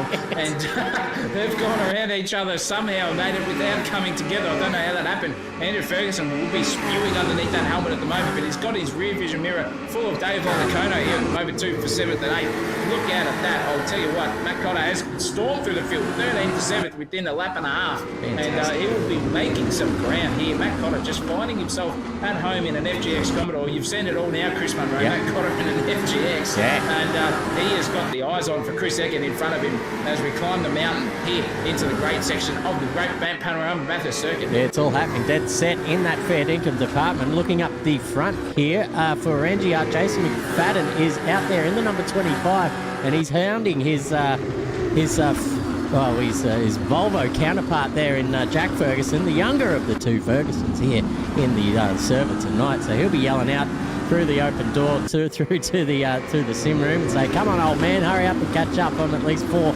positions in front of you right now." And the reply cannot be probably recreated on this stream at this time. But maybe after 9 p.m. we can give you a little insight as to what is said there. Matthew Cotter, on the other hand, has bridged the gap like nothing. That was about half a lap, and now he is up behind Chris Eckert in the Pet Food Supplies number 411 VF Commodore. So or is it the Sticks car? Let me just check that. It's the VRP under braking.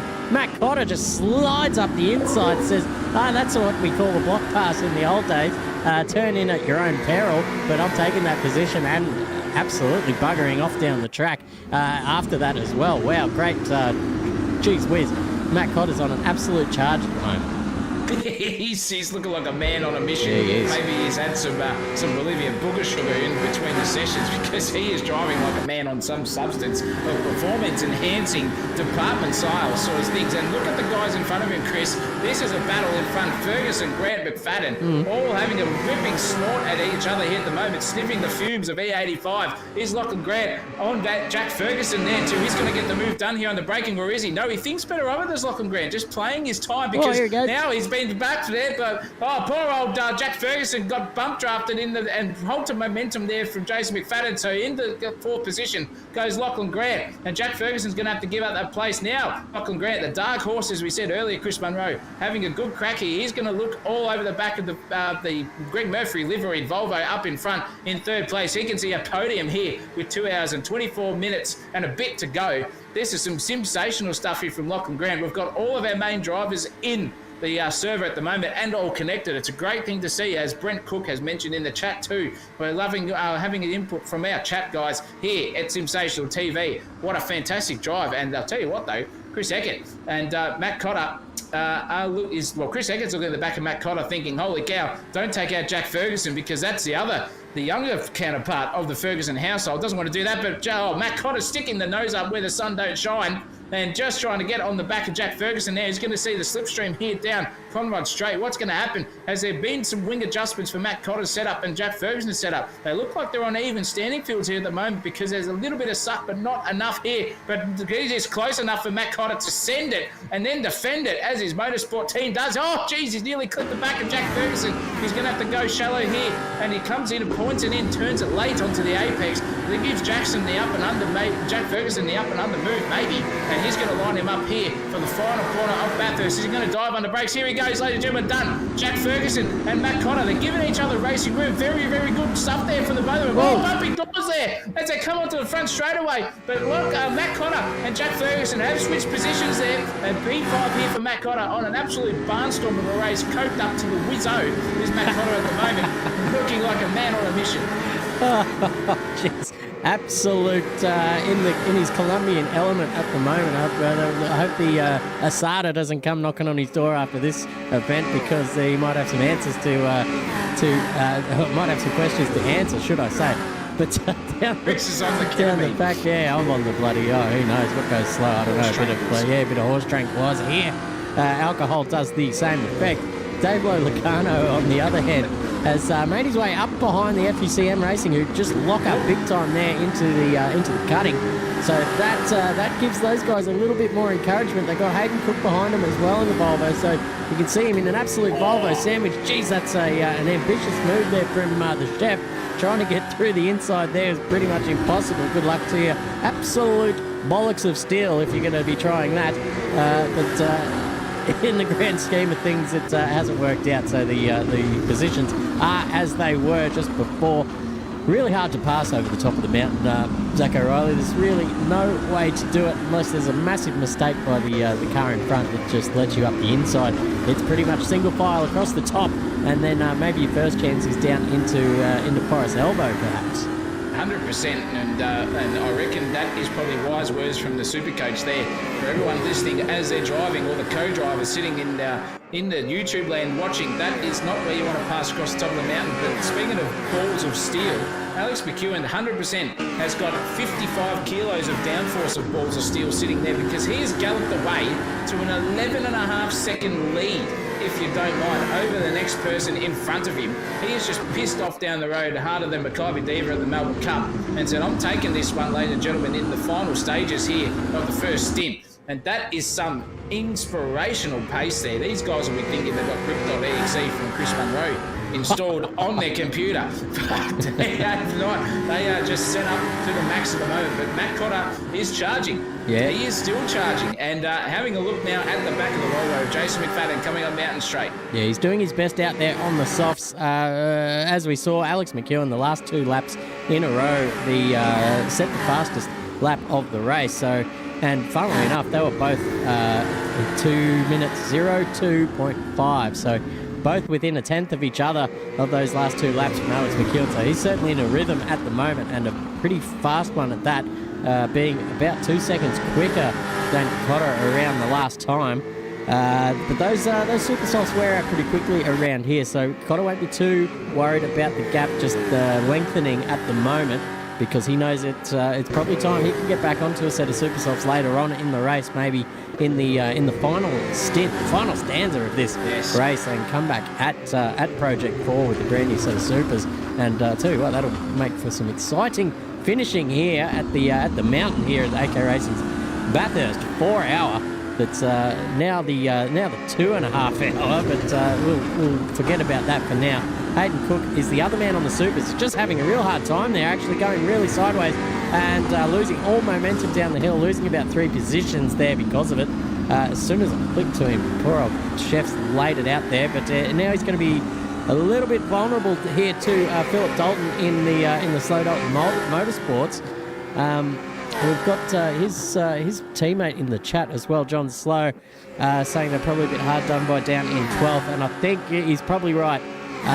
When the issues started, they were a bit up the order, but because of the 1.5 minute timer, they've been put down the order a little bit because of that. So I think that's all I can say about that.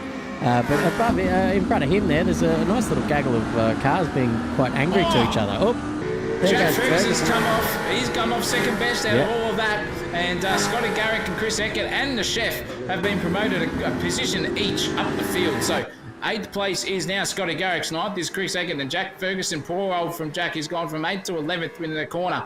That's what happens. But the chef is on the super softs as well, Chris Munro. So those timing screens will be lighting up for him. His deltas will be up compared to the rest of them in front. Is he going to go for a dive? No, he's not under Chris Eckert at the moment, just biding his time.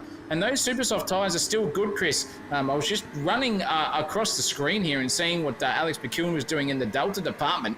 And he is probably just on, if not maybe a tenth or two, just sliding off the pace here at the moment from his best time on those super soft tyres. So they've still got a bit of life in them here with 5 laps to go. I remember I predicted that it was 7 laps, I reckon, before they start to really die in the arse. And I think that's where we're coming up to. So pray to God, real penalty does not come back to bite everyone in the bumhole and stuff everyone for a driver swap when it comes around in probably about half an hour, 45 minutes time for our co-drivers to jump in and take the hot seat.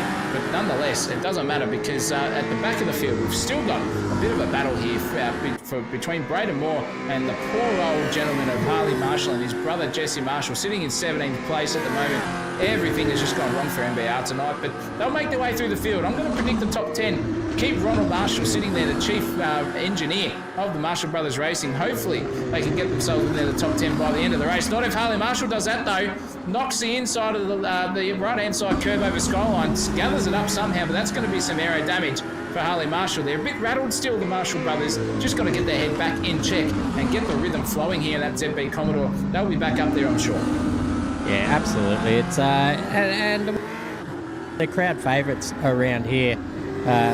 Certainly it's sensational, but definitely in the AK Racing department. They've been around for quite some time, so fingers crossed for those guys to make their way through the field and I guess recover from an absolute Barry Crocker of a start to not only this race, but the start of this session. Sorry, the first time we went live for the 4 hour, so it's just gotten worse for them.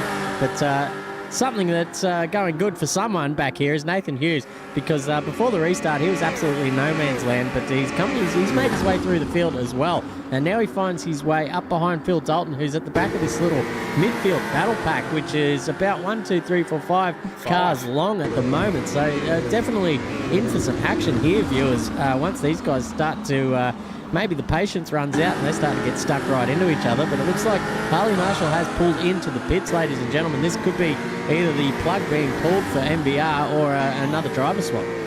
Yeah, look out, DNF. It says on the screen on the timing tail, but ignore that. Fingers crossed they listen to the race director's instructions there in the post, well, race 2 basically briefing that we had. Remember, gents, leave the server.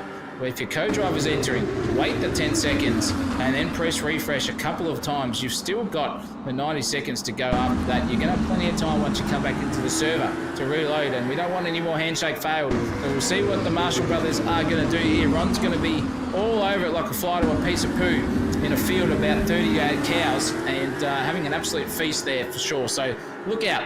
It's going to be on like Donkey Kong here. See if this first driver swap is successful in the grand scheme of things. And we are just praying here in the Sensation TV commentary box. That's for sure. I reckon if there's any cross on the top of Mount Panorama at the moment, it's looking down on these drivers and giving us something. He's in. It looks like a successful driver swap there for MPR. So, big sigh of relief goes around the track and down pit lane as well. So that's good.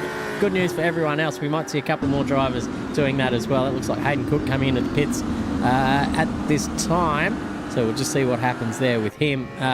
Personal best there for Chris Eckert, 2:06.4. It's pretty good down the back there for the ninth position for the 411 VF Commodore. This little battle pack's just neutralised for the moment. The top 3 guys in that, Scott Garrick, Lucano and Eckert, they've just sort of gapped these 2 down the back here, which is Jay Ferguson and Phil Dalton. Nathan Hughes tacking onto the back as well, but I think it's at this stage of the race, no one really wants to take any more risks. They've seen what can happen in the mistakes department. They've probably heard about the woes of MBR on the radio. Here's a little passing opportunity here up behind. What was that? That's Dalton and Ferguson going. No, that's who is that going? It was Ferguson, Dalton, and that was one of the Marshall brothers. That was Jesse Marshall. They're a lap down. Sorry about that, ladies and gentlemen. I thought there was the pass was on there up the mountain. Still takes a big set of bollocks to get that done, even if it's a blue flag. But look at this, Nathan Hughes hounding the back of this Bottle-O FTX Falcon. Yeah, very good stuff here with Nathan Hughes. Redemption drive, as we mentioned before, for Flying Falcon Motorsport himself and the power broker Lee Tricklebank. Having a good crack tonight, having a dead set good crack. All the trials and tribulations have been neutralised from part 1 of the Bathurst 4-hour that we saw earlier. And they've found himself into 12th place, and he's going to get 11th here because Phil Dalton went as sideways as Mr. Drift King himself there on the exit of Forest Elbow. And he's been promoted into 11th place, has Nathan Hughes. So, Flying Falcon Motorsport doing exactly that, flying past one Falcon and in their own Falcon. Having a good time here tonight. Nathan Hughes will be happy with that. That will be some confidence building. We haven't seen his mum in the chat though, Chris Munro. We haven't seen Heather Hughes around. Heather's been a bit quiet. I wonder where Heather is. Heather, get your ass onto the stream and just have a chat, because your son is now fighting for a top 10 position. He's not far off. He's only 1.8 seconds away, and it's a long way to go here with 2 hours and 12 minutes and a bit to go. Yeah, plenty of time to make anything happen in this race. So nothing is set and done until the fat lady sings, ladies and gentlemen. Until that checkered flag drops, any positions up for grabs at the moment. Scotty Garrick, first time we've called his name tonight. Here he is down there in 7th position for AC Karting. They've been quietly advancing throughout the race and having a pretty good crack at it so far. And number 327, they're about 8 tenths there behind Dave Lolacano and the True Blue Racing Team. Bill, the 10K man Cosmoricus, yet to join the hot seat in the driver's position there. I'm sure he'll be jumping in fairly soon. I'd imagine around the 2-hour mark we'll see a lot of these guys starting to come in and get that second driver into the driver's seat. Well, speaking of who's in the driver's seat, Nick Mellow's just jumped in, Chris Munro. Alex McEwen and him have done a driver swap.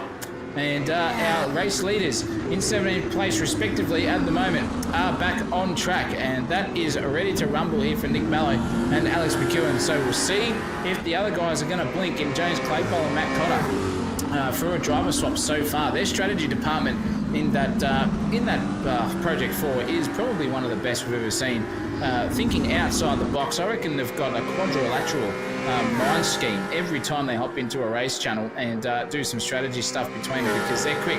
But Nick Mallow is also quick, and they're on like Donkey Kong here for the rest of the race. Scotty Garrick, however, is having an absolute ripper of a battle, and he's in 7th place for AC Karting, looking very pretty on the track there. He's only a second behind Dave Lacono, so look out, Dave. A Volvo is coming for you here in AC Karting, and he's gapping you within 3 tenths of a second per corner at the moment. So a very, very good pace here for the Volvo boys. I guarantee you, Chris, they would have had some scones and high tea in that opening stanza break that we had. And some of the setup changes have just turned these Volvos on at the moment. Look at that. Yeah, they've passed a little bit of info around after the data had been collected from that first little stint we had.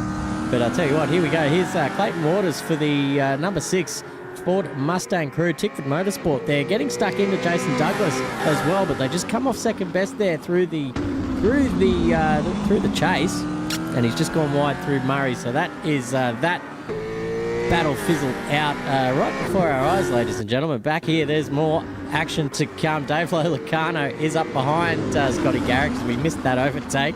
That's good stuff, but at least we got a little battle there on screen at one point, as it looks like all the positions are starting to just neutralise a little bit. Nathan Hughes is our next man to maybe be giving Jack Ferguson a bit of a hurry up. Yeah, Jack Ferguson's going to be getting a bit of the advice from his old man somewhere on the track when he looks back at the stream, because we're going, mate, what are you doing? You've got to defend harder than that, because Nathan Hughes is on an absolute barnstormer here. He's in the top 10 and hounding the back of that Volvo. That green-eyed monster livery of Nathan Hughes is sensational, if you don't mind. Even sensational. Yeah.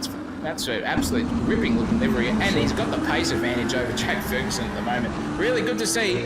I'm absolutely loving it, and we'll see what happens here. Coming down Conrad Straight into Forest Elbow, is Nathan Hughes going to get the whole shot run out of here and get a suck? He's just a bit far away at the moment. Maybe get himself within a couple of tenths by the end of Conrad, but he's just too far back for a bit of a suck here at the moment. And is that Chris Eckert in front? It is Chris Eckert, Chris.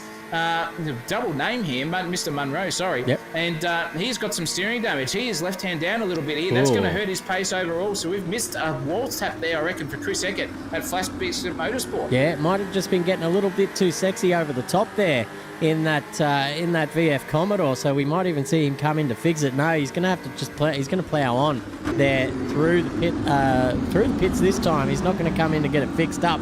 But you can see these two guys. Oh, look at that. Little bit of a tap there from Nathan Hughes on the back of Jack Ferguson. Couldn't avoid it as Jack just hit that curving at the wrong angle and sent the arse end of that Volvo outside, right out sideways, as Mark Gafe would say so affectionately. But here he goes. Now Ferguson's in that suck well and truly. Dead set. Look at how close they are. Maybe even a little bit of bump drafting there between the guys. Hughesy needs a little bit of swerving there down the mountain straight. That is a very dangerous move there from both drivers involved. But here he goes. He's going to try and stick it around the outside. That's not going to happen. He's on the dirty side of the motor circuit, and there's just no grip out there, so he will lose a couple of tenths. And now's probably a little bit vulnerable to Bill Dalton there in the FGX Falcon coming up from behind.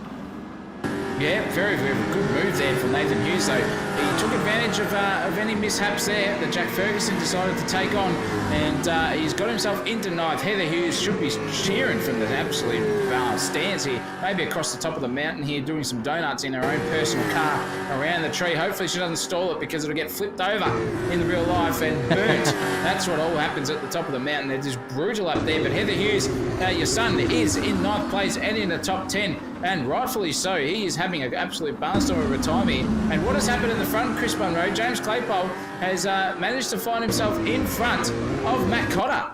Yeah, Cotter was in third all this whole time, so he's overtaken McFadden. Yeah, just the timetable doing funny things. But here goes Claypole just peeling into the pits. Wants no part of that battle. There's a lap car just getting onto the track and on the exit of Murray's there. But Cotter well aware of that happening and avoids it nicely. Now Matt Cotter is the new race leader, ladies and gentlemen. It is 2 hours and 6 minutes to go. And Cotter on an absolute charge. He came from, where did he come from? 7th or even further down on the grid at this restart. 13th, ladies and gents. And now he finds himself in the lead of the race. Very consistent driving. Where is Project 4? He's down there. So they've made a driver swap there, ladies and gents. Nick Mello is in the hot seat at the moment, and they're down there in 15th position. That might have been maybe a bit of a slow restart or a slow driver swap. But knowing Project 4 and the well-oiled machine they are, I'm sure it's just a matter of the field being pretty bunched up at the start of this restart. So they have just legitimately dropped that many positions, and you'll see them equal out once everybody else does their driver swaps. And I predict, my prediction, ladies and gents, is that we will see most of these guys coming in the next 5 to 10 minutes to get that done.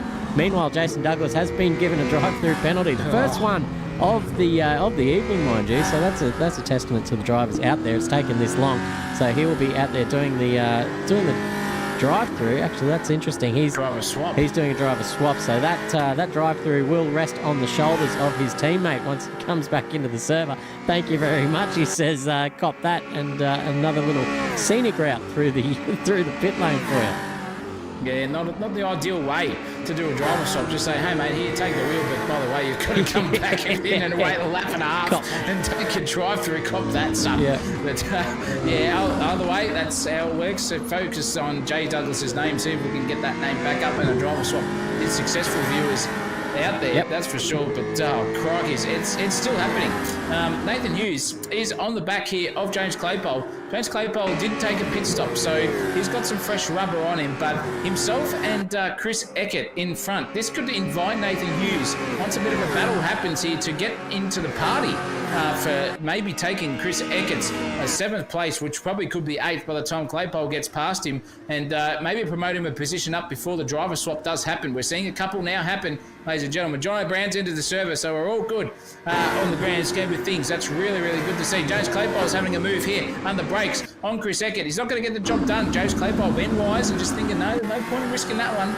I'm going to leave it there because Nathan Hughes now has been invited on the party. This is going to be a three-way suck battle. The ladies of the night are going to have have an absolute barnstorm of a time. Seeing some tips and tricks here as we come up Mountain Straight. Into Hell Corner we go, under Mountain Straight now. Who's got the least downforce on here? It's Falcon versus poor old VF Commodore. He is getting absolutely sandwiched here in a blue oval threesome, and not where he wants to be at the moment is Chris Eckert. But James Claypole having a good battle here between himself and Chris Eckert at this point in time. See what they do over the top of the mountain coming our way. Yeah, very evenly paced these three guys at the moment as well. So just relying on a bit of a mistake.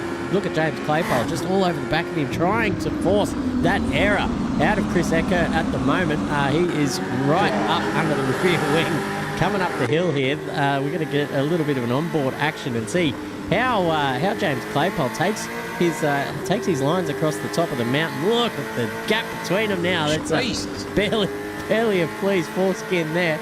And there's really not much you can see out the front window when the car's that close to you. So it's all just feel and muscle memory for these drivers. Over the top, a little wall tap there from James Claypole. Wonder if that's giving him any damage on the right hand side of that car. It seems to be all good at the moment. So I'll tell you what, he's not going to be wanting to do that again. But yeah, we've got a little bit of lap traffic there in front of Chris Eckert as well. That seems to be Johnny Brown.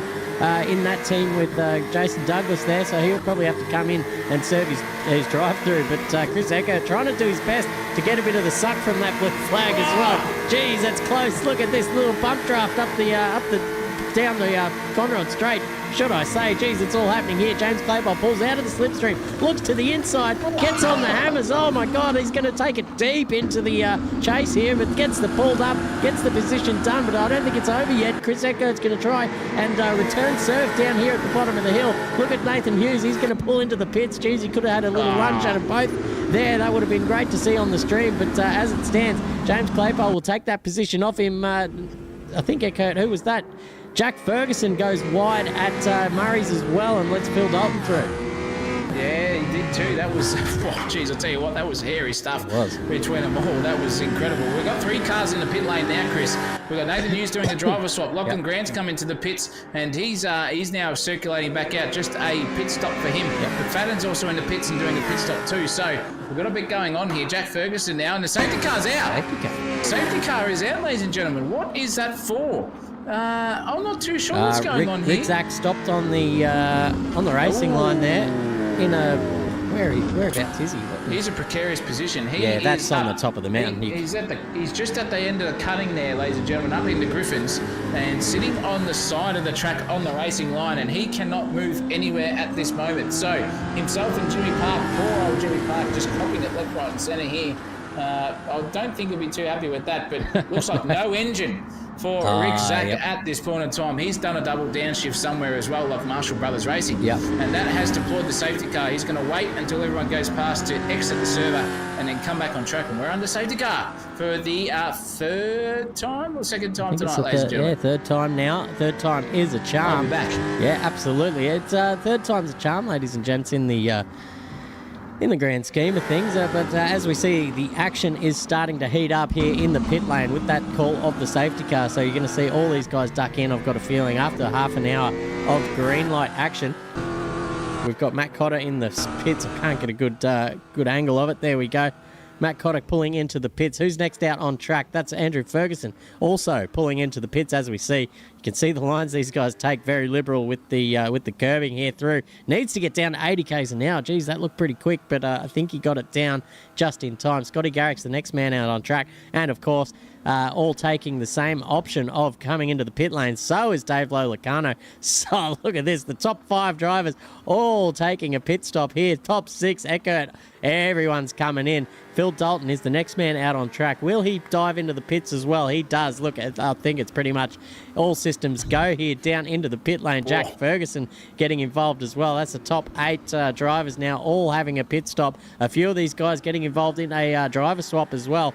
What perfect timing for this safety car. These guys are getting involved in a driver swap situation. Who is coming out on track for some of these guys? Still waiting on Nathan Hughes to get back into the server. Braden Moore is there as well. Rick Zach. We might have some issues here, ladies and gentlemen. Just keep an eye out for these guys getting back into the server with the DNFs next to their name. Fabian Fitness can't join now. Oh, no. Oh, ladies and gentlemen, we have seen it happen again. Okay. It's happening again, ladies and gentlemen. Yeah. It's happening again, ladies and gentlemen. Number 2, a real penalty. Yeah. And it's given us the arse again here at DK Racing. And just as you didn't think it was going to happen, it has reared its ugly head once again. What the hell can we do here, Chris Munro? I'm not sure. I have no idea. I'm not sure. Let me have a look. I think we're going to have to ditch real penalty and do it the old-fashioned way. As they say, if it ain't broke, don't fix it, ladies and gentlemen. But it's certainly broke at the moment. It's broke, and the old-fashioned way is not the broken one. That's what I reckon. The old-fashioned way is not broken. Yeah. And it's definitely going to make it lively, said Ronald Marshall, because that means 2 things. One thing, we haven't got cars coming back into the server, and we're probably going to have another bloody start to the race again at the formation, sort of standing on the grid. And I reckon here at Sensational TV, it's another disaster for real penalty. Thank you very much, ladies and gentlemen. It's not AK Racing's fault. It is real penalty, just loving to stuff us up at the last second. And I guarantee you Ray Warren wishes he was in the commentary box to give us some excitement, but he is not to be seen at the back of the comm box at the moment, probably taking a wee break, thinking it was all happening and all smooth. He'll be back later on, but for now, I think we're going to have to wait and go through the motions once again here at Sensational TV. Chris Munro, what do you think? Yeah, I think what we're going to have to do is just sit tight, let the boys figure it out behind the scenes. I think it might be too late to use the other one because the other version involves getting everyone's GUID and putting them into the server like that, and that will take that'll take at least half an hour to get that done. What we might see is I think these driver swaps are cooked. Yeah, real penalty is awful. Dax, you're right about that. We don't say. Trying to think on my feet here, ladies and gentlemen. There's not really much we can do here apart from starting the server all over again. And why does it do it? Why does it do it? That's what I want to know. What's causing it? The first few that came in and did their driver swaps and it was fine. It was only now when a bunch of them did it at the same time that it had an issue. Yes. And I'm sure everyone went through the same procedure as they were told to do, like wait until... wait your 20 seconds at least. Yeah, and then join the server. It looks like these guys are not in, so let me just have a look on the live timing screen and see if there's any sort of indication about what might be the problem. Fabian Fitness, it says it's in the server, that's why. Okay, so I'm gonna... Are they in the server or not? No. Yeah, look, Fitness is in. Okay, so he's made it in. Yeah, okay, that might be the go. It looks like Steph Kablaili or whatever. Sorry, I can't pronounce. Casablanca says the server seems to can't handle multiple driver changes at once, and I think they might be right because it seems Fabian Fitness has entered the server now, and he's got that done. Who else is trying? Lucas Gurr. Do we see his name on the timing screen? We did not. So he is. We've got Mason New, the French Marvel, is in there. He's French climbing Marvel's up the order. in. We've got Jack Ferguson, Chris Eggert, Andrew Ferguson, Lacona, Garrick Hughes, and Rick Zack all having trouble. Yeah. Into the server at the moment, Chris. It's one of this point, and poor old Braden Moore has done 2 laps, and that's it. That's all he's got in the race so far. We can't help it, mate. We're just broadcasting it, and AK Racing's having a horrible time here, just trying to get these little niggles ironed out. But Fabian Fitness has managed to get back in. maybe a content manager turn off and on is what you need to do. And if everyone could listen to that, maybe just get out of your content manager, start it all over again, Control Shift Escape, end the task by its own accord on the Windows computer instead of exiting, because it might still be running in the background there just for the driver swap side of things. Maybe the last resort is the good old Windows fashionista task manager delete.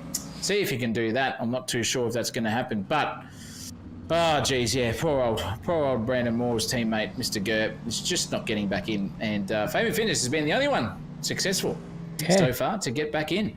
Yeah, we've seen that. Chris Eckert, I can see on the timing screen, is trying to join, but for some reason it's not doing the thing. I can only assume it is just a matter of maybe just restarting everything on your own end and hope that it works, because as we saw, Fabian Fitness was the first person to report to us here that he can't join, but managed to get himself in. I'm really not sure what the issue is, ladies and gents. We again, we apologise for the lack of action on screen at the moment. For all of our 55 viewers having a look at the moment, thank you for sticking around. As you understand, it's not us. we are mere spectators to what we are getting presented to us, and this is happening. I reckon the driver swaps are going to have to happen at basically at a time where it does not have multiple people entering and exiting the server at the same time. And Real Penalty just does not know what to code into the grand scheme of things. And that seems to be the problem here at this moment. Yeah. And with what have we got? We've got 6 cars still not on circuit and trying to enter. Yeah, they're all trying to enter here. I can see it happening. Maybe I can kick them and see if that does the trick. So Scott Garrick is certainly not in there. So I'm going to kick him and then see if that makes a difference. Nathan Hughes is definitely not in, but he is still in as well. Oh, this is a team effort here at Sensational TV to see if we can do it and get it all sorted. Is Lucas Gurr, the poor bastard? He's saying he's in the server and in the pit, but not on the timing tower by the looks of it. So maybe we can do something with him as well. Yeah. See what we can do. See if I can kick him and rejoin. See if that works for you guys. Let's have a look. I think everyone joining at the same time probably doesn't help. What do you do? I don't know. As AC Karting has said, go back to before the incident to a 2-hour sprint. All cars on track, maybe 40 cars out there. That's all I can envisage. Maybe a 1.5 hour sprint. Enduro for no more driver swaps. I think we have to cut our losses here for the driver swaps. We can't just keep. Got rid of Scotty Garrick, thank goodness. Okay. Exited, so we'll see if that works. Yeah, but I mean, they're all going to be a lap down. The cars have stopped out on track, ladies and gentlemen, while they figure this out. It's probably a good call. We'll get a look at what cars are actually out there at the moment. James Claypole heading off the. No, that's. Who's disappeared? That's Lockie Grant. James Claypole's DNF'd. Yeah, he's going to try do something there. I think it's all happening. Possible found fix: if you have left server for driver swap, exit Steam entirely. Okay, ladies and gents, report that. I'm going to report that to the race control. I'll do it for you, my friend. All right, you do that. Say restart Steam and try again. Damo, tell him to restart.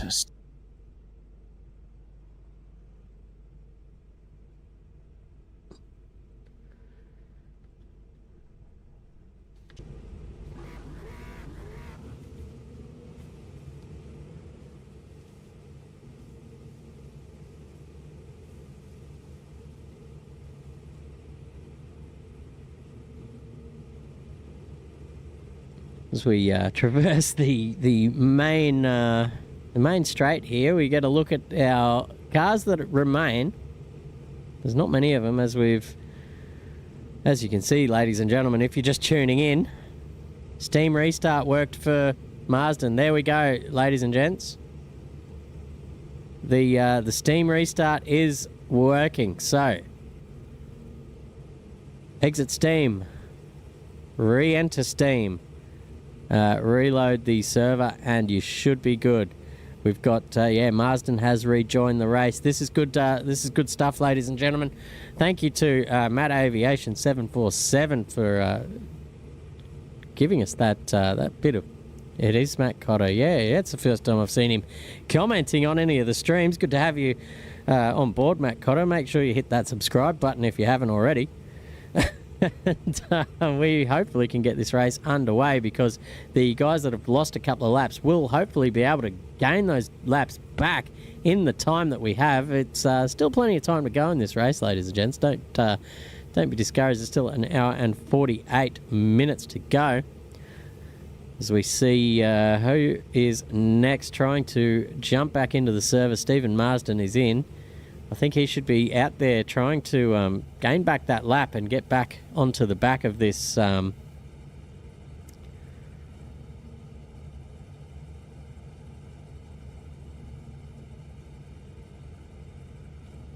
Okay.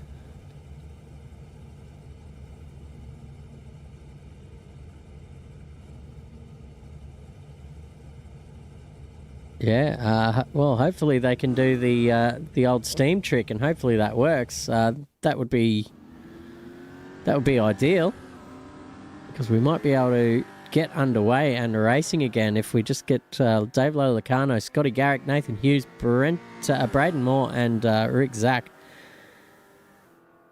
90 minutes sprint, all drivers. Yeah, see, there's plenty of ideas being chucked out in the chat here, ladies and gents. So keep your ideas flowing. There might be one that hits the light bulb moment.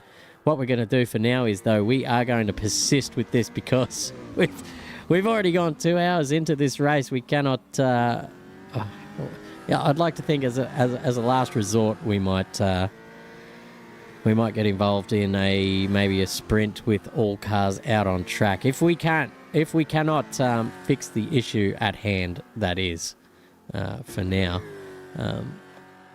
But at the moment, we've got a couple more drivers that have entered. Clayton Pine has made his way in. Jack Ferguson's in. Stephen Marsden's in. We're still waiting on Lola Cano, Garrick Hughes, Moore, and Rick Zach. Looks like Rick Zach's in the... is he in the server? No. He's just not in the pit lane. That's weird. Very strange. Maybe just loading in now as we speak.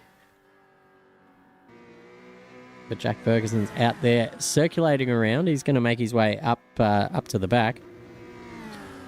Scott Garrick was in third.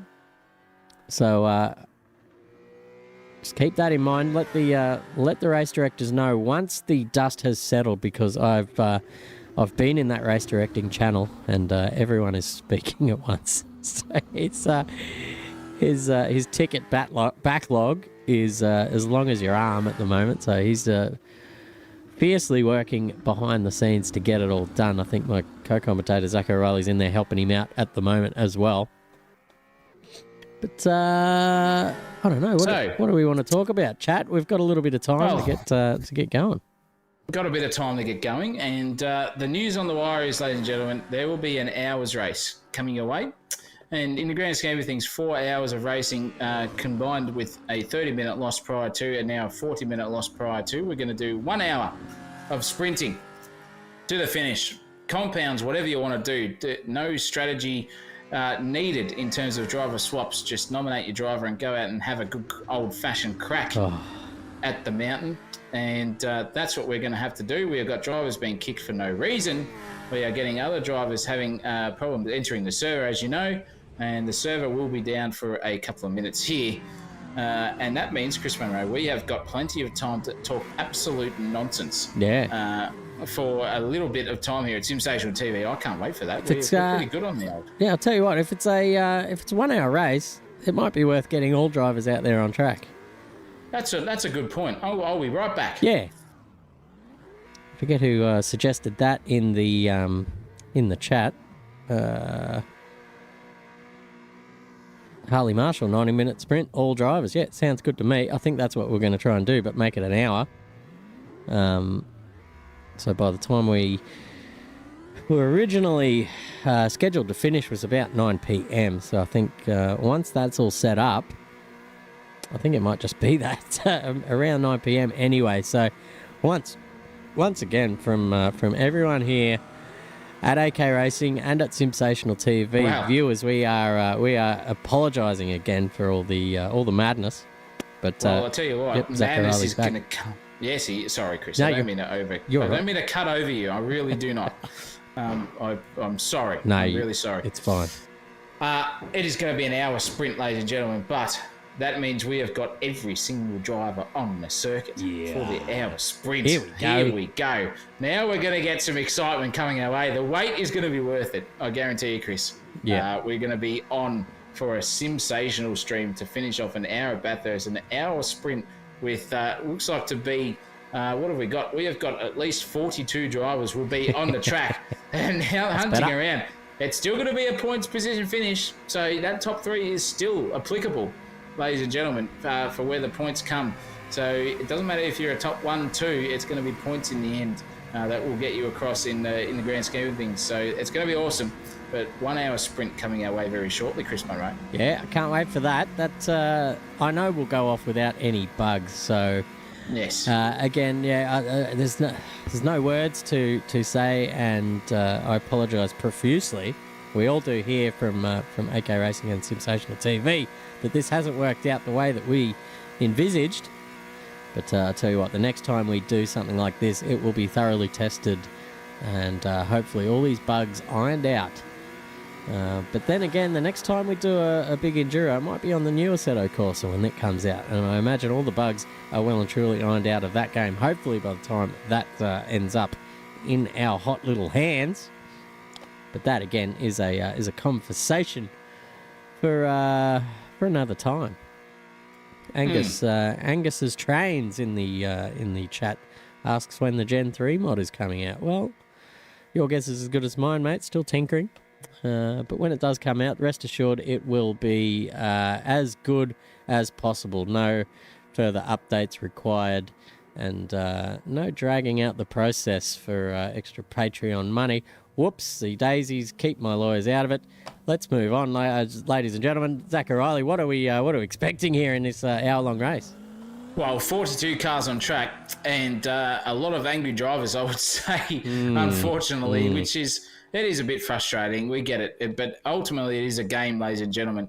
42 cars on track is going to be hectic around Bathurst. This is going to remind me, Chris, of watching it back in the late 90s when we had privateers on circuit.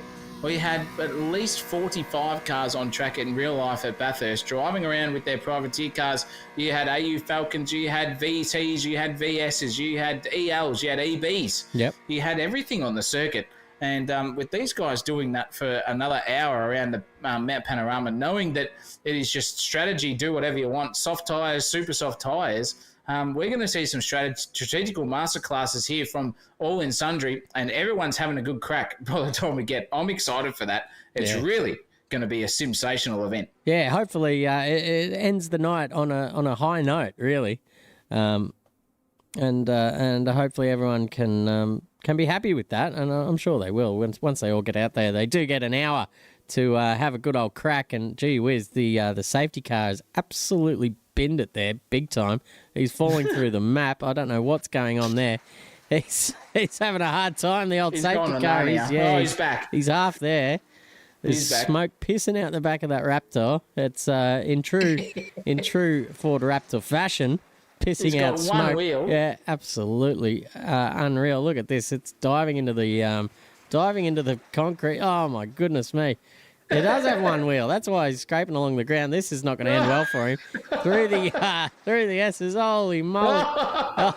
This is look at that. Dead set. The tire's fallen off this thing. You can see it there. He's just driving on one rim, and the rim is red hot too. Oh wow. Very good stuff there from the modders of this one. That's very, very cool. Gee you whiz. do? He's still out there, still going hard. Well done, race director Buller. He's out there having a good old time.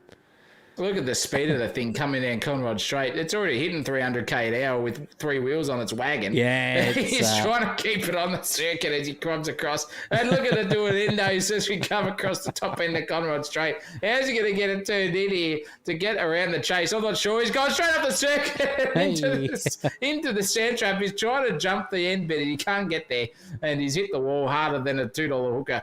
At the end of a night, thinking, "Geez, I'm exhausted right now." Yeah. And it's a credit to Buller, our race director, racing with 3 wheels on its wagon, and a bit of entertainment there for everyone in sundry on the streams. True Ford suspension, says Scotty McEwen. Well, we've definitely got a Holden fan in Scotty McEwen there in the chat. Good to see him around. Buller's just struggling down into the pit lane as we speak, trying to get it in there, and that car is just looking second hand.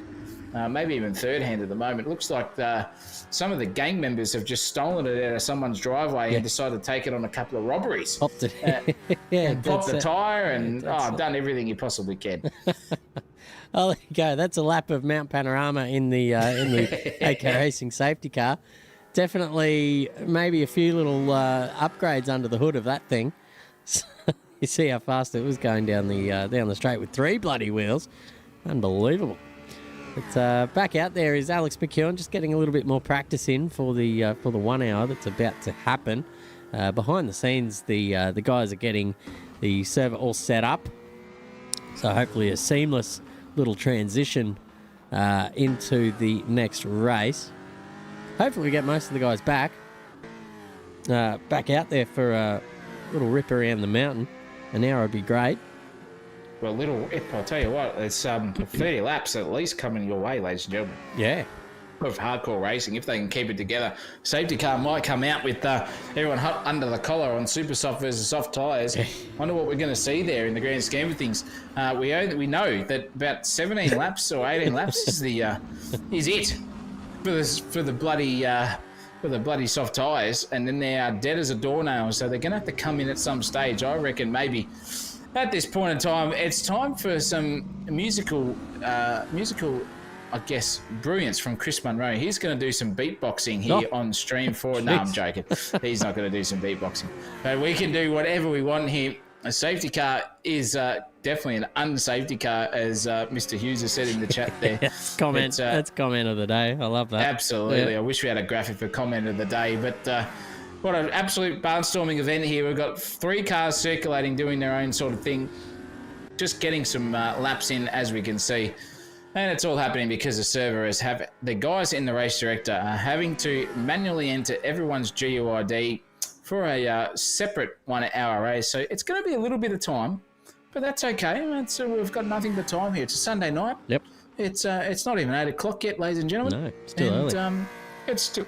It's still early. It really is still early. Get on the beers, get on the wines, get on the apple and black currant juice like I am at the moment. Join us. And join us here at Sensational TV. Get in the chat. Talk some banter. Talk some absolute nonsense, and we'll reply to you. Dead set in the fair dinkum department. It's all happening. Ray Warren is... Ray Warren, I'll tell you what, his cousin Reg's just taking over the mic there for a second. He's wanting to get back in once we go racing. So look out for him later on. The Stig has just looked at the quality of the racing and gone, bugger this, I'm better on the Top Gear test track, and pissed off. So we've still got Ray, and we've filled him up, Chris, with a couple of $400 bottles of Shiraz. So he is going to be red and prime, ready to go once we go racing here for the hour sprint coming our way. I can see him out the front window. He's down in the pit lane, and you can just see him bright red. He's absolutely glowing in the dark as the old cheeks of old Ray. So watch out for him when he comes back in. I've had to put the lock on the door because he's fairly distracting when he does come in. So I'll make sure that I'll give him the signal, and we'll get that door unlocked, and we might hear some words from the super commentary man himself. Maestro. Yeah, the maestro, the voice they call him.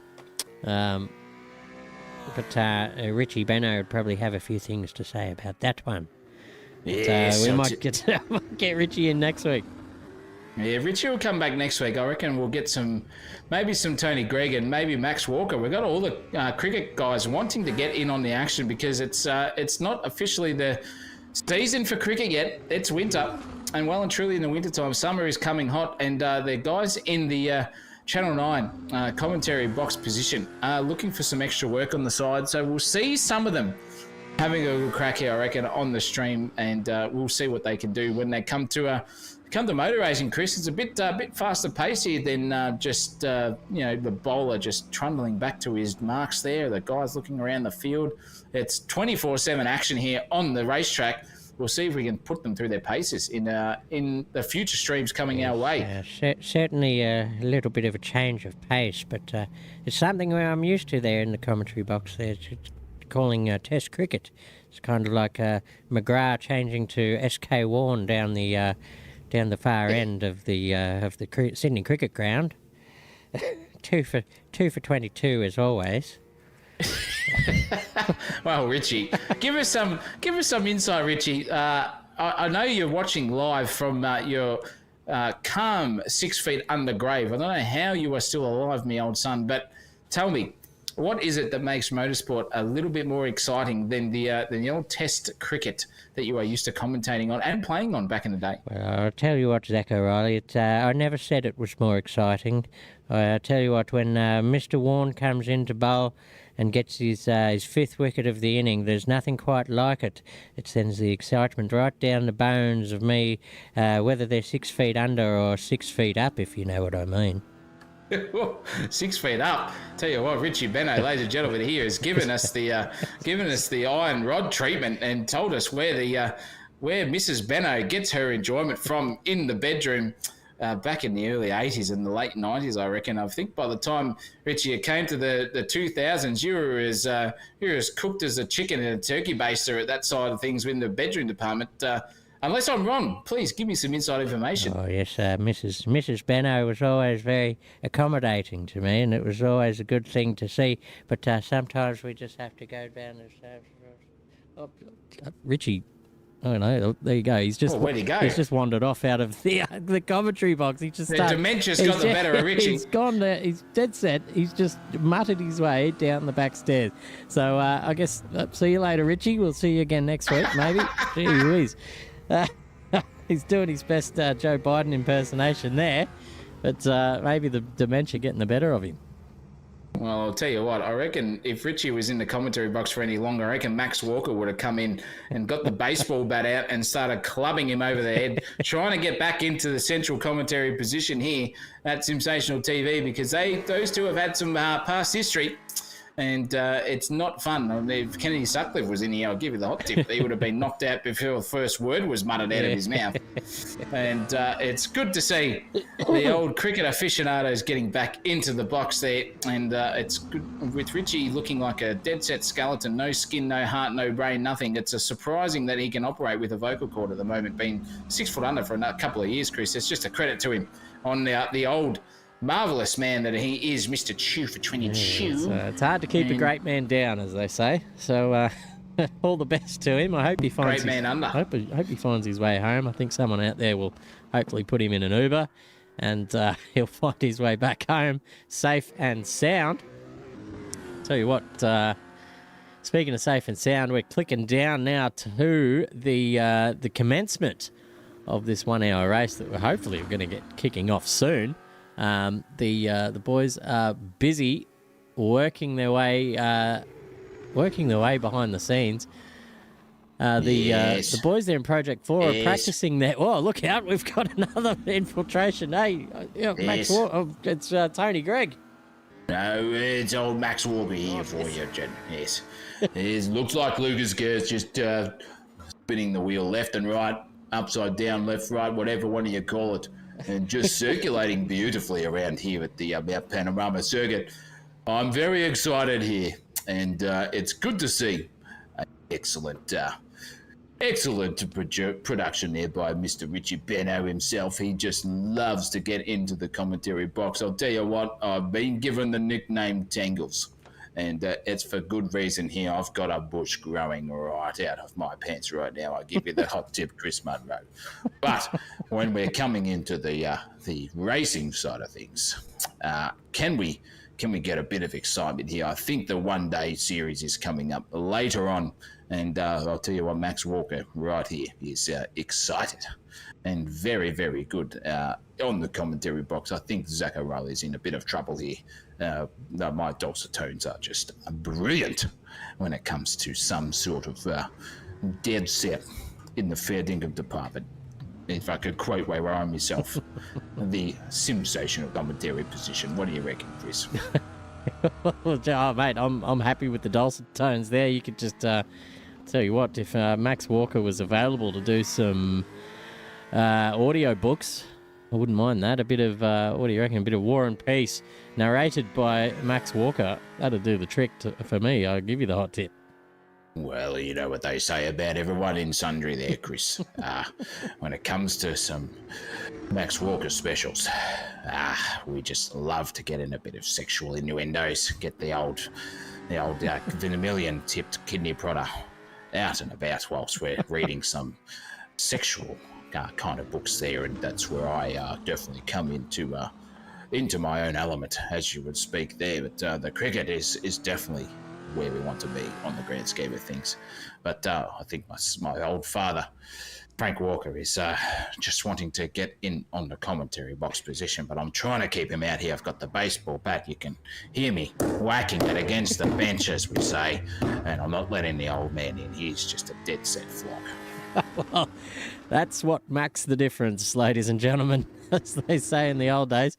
And it looks like, ladies and gents, this is positive stuff. If you can keep Frank Walker out for another 30 seconds while I explain, it looks like the race server has now been... Frank, you piss off, mate.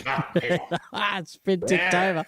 There might be time for Frank to come in for a little cameo if he's feeling so. But it looks like Max Walker's doing his best security guard impression in the back there. It's all happening here in the commentary box. Very distracting stuff. Frank Walker. Gee whiz. I can hear him talking about his bloody tile business from back through the fucking door. But here we go. The server's gone down, so we might be ready for a start soon, hopefully. Pit Viper Racing, that's Cohen Tances. Oh, he's back. Here he is. Oh, no. Frank Walker from National Tiles coming in here live from Sensational TV Land, and we have got some specials here for you tonight. Don't worry about the tiles, ladies and gentlemen. We have got it all happening here for the Bathurst race coming away. 30 minutes, no. 50 minutes, no. We're going to take 1 hour off everyone's here and do a super sprint racing for this time only until the end of the August month. Coming away at Frank Walker from National Tiles. Thank you very much, Chris Munro. I will be back for a couple of introductions later on once we produce the podium finishes for the 1 hour sprint. Be there. Dead set in the fair income department. I've seen a lot in my time. Gee whiz. That's a good one. That's a good one. The hope he's doing well, old Frankie. Yeah, Frankie boy. Still hear him out on Triple M doing the rounds. So he loves it on Triple M. He's a busy boy. Just going to get a nice little view there of the mountain as everyone has stopped circulating, and the server is hopefully going to go live soon. I'm just keeping one eye on that in the background. So when that happens, you'll be first to know, ladies and gentlemen. But in the meantime, what Country Thunder wants to know where Darryl Eastlake is. Oh, gee whiz. I don't know where he is. No, he's hanging out with someone. John Slow's got the info. It's going to be a 5-minute one-shot quali. Oh, fuck yeah, I'm down with that. And then a 1 hour race. That's good. That's good stuff. A 5-minute one-shot quali. Absolutely cracking stuff. That's going to be cutthroat, ladies and gents. This could turn out to be the race of the season. Could be an hour to go. Yeah. And just basically, I guess, an all-out war on track with 40-year-old cars sitting there. It's going to be safety cars. It's going to be super soft. It's going to be soft. And once the server loads up, Chris Munro, I think it's about ready to go. with 1 hour sitting there at the moment. We're going to take a break here in the commentary box in the central missionary position. Come back to you with a couple of minutes to go, and we're just going to hold our breath and hope that we don't get infiltrated by anyone on certain in sundry on the commentary box specials like we just had before. We'll be back in just a hot second for our sprint at Bathurst at AK Racing and Sensational TV.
Parky fucking stand. Ladies and gentlemen, we're back on track now.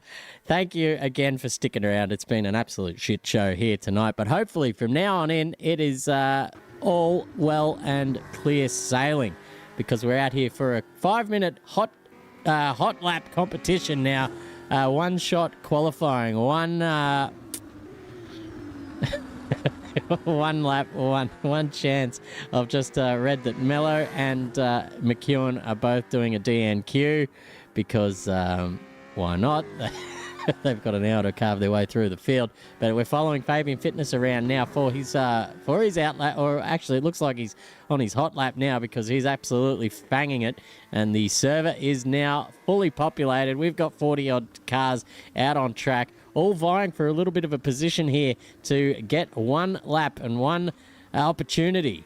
You only get one shot. Do not miss your chance to blow. This is your final opportunity. I've forgotten the lyrics. That's fine. We've had plenty of errors tonight, ladies and gentlemen, and plenty of things happening on track. Forgive our commentary for basically just losing the plot here as well, and my swearing earlier on. Yeah, we've gone off the deep end now. We've gone off the deep end. I don't care about YouTube anymore. It's after 8 o'clock. Kids should be in bed if they're under 18, that's for sure. Brandon Pierce, though, is rounding this final turn here. He's on for a 203 something here at the moment. He's going to whip it in and put a 203.2 down on the super soft tyre for our one-shot qualifying, and he's got another lap to go here. He could get in another lap too here if he doesn't stuff it up, because he's got 2 minutes and 11 seconds by the time he crosses the start-finish line. So 283, 299 is the time to beat. Fabian Fitness has only done a 204, 147. So what's Matt Cotter going to do? Is he about to... No, he's halfway up the mountain too. So qualifying is all happening here. 151 minutes to go. Let's go. Yeah, it's all happening here. We're going to look down the field. Who have we got? Let's pick up Cohen Tam. He's down here in 15th position on his outlap. He's got a little bit of traffic to deal with as well, but not really that much. So hopefully he can get a hot lap in, as a lot of these guys have suffered some bad luck in that first half of the evening. Hopefully they can put it all behind them and just get cracking on. One of those is Harley Marshall here for the Marshall Brothers Racing, and as I turn to him, he's off into the bunda. So gee whiz, it's all just going gangbusters for him. Pardon the pun. Here's Jason McFadden joining Brandon Pierce up on the front row. That's a pretty handy lap there from Brian's cousin up there with a 203.8. Fantastic stuff. Benny Asplin up there with a 203.6, should I say. Very good lap indeed from them. Matt Cotter's off the track. He's taking it back. That's not going to be enough time for him to get out, so he's going to start from down the back. Who can get a lap in? Johnny Slow's put in a 205.7.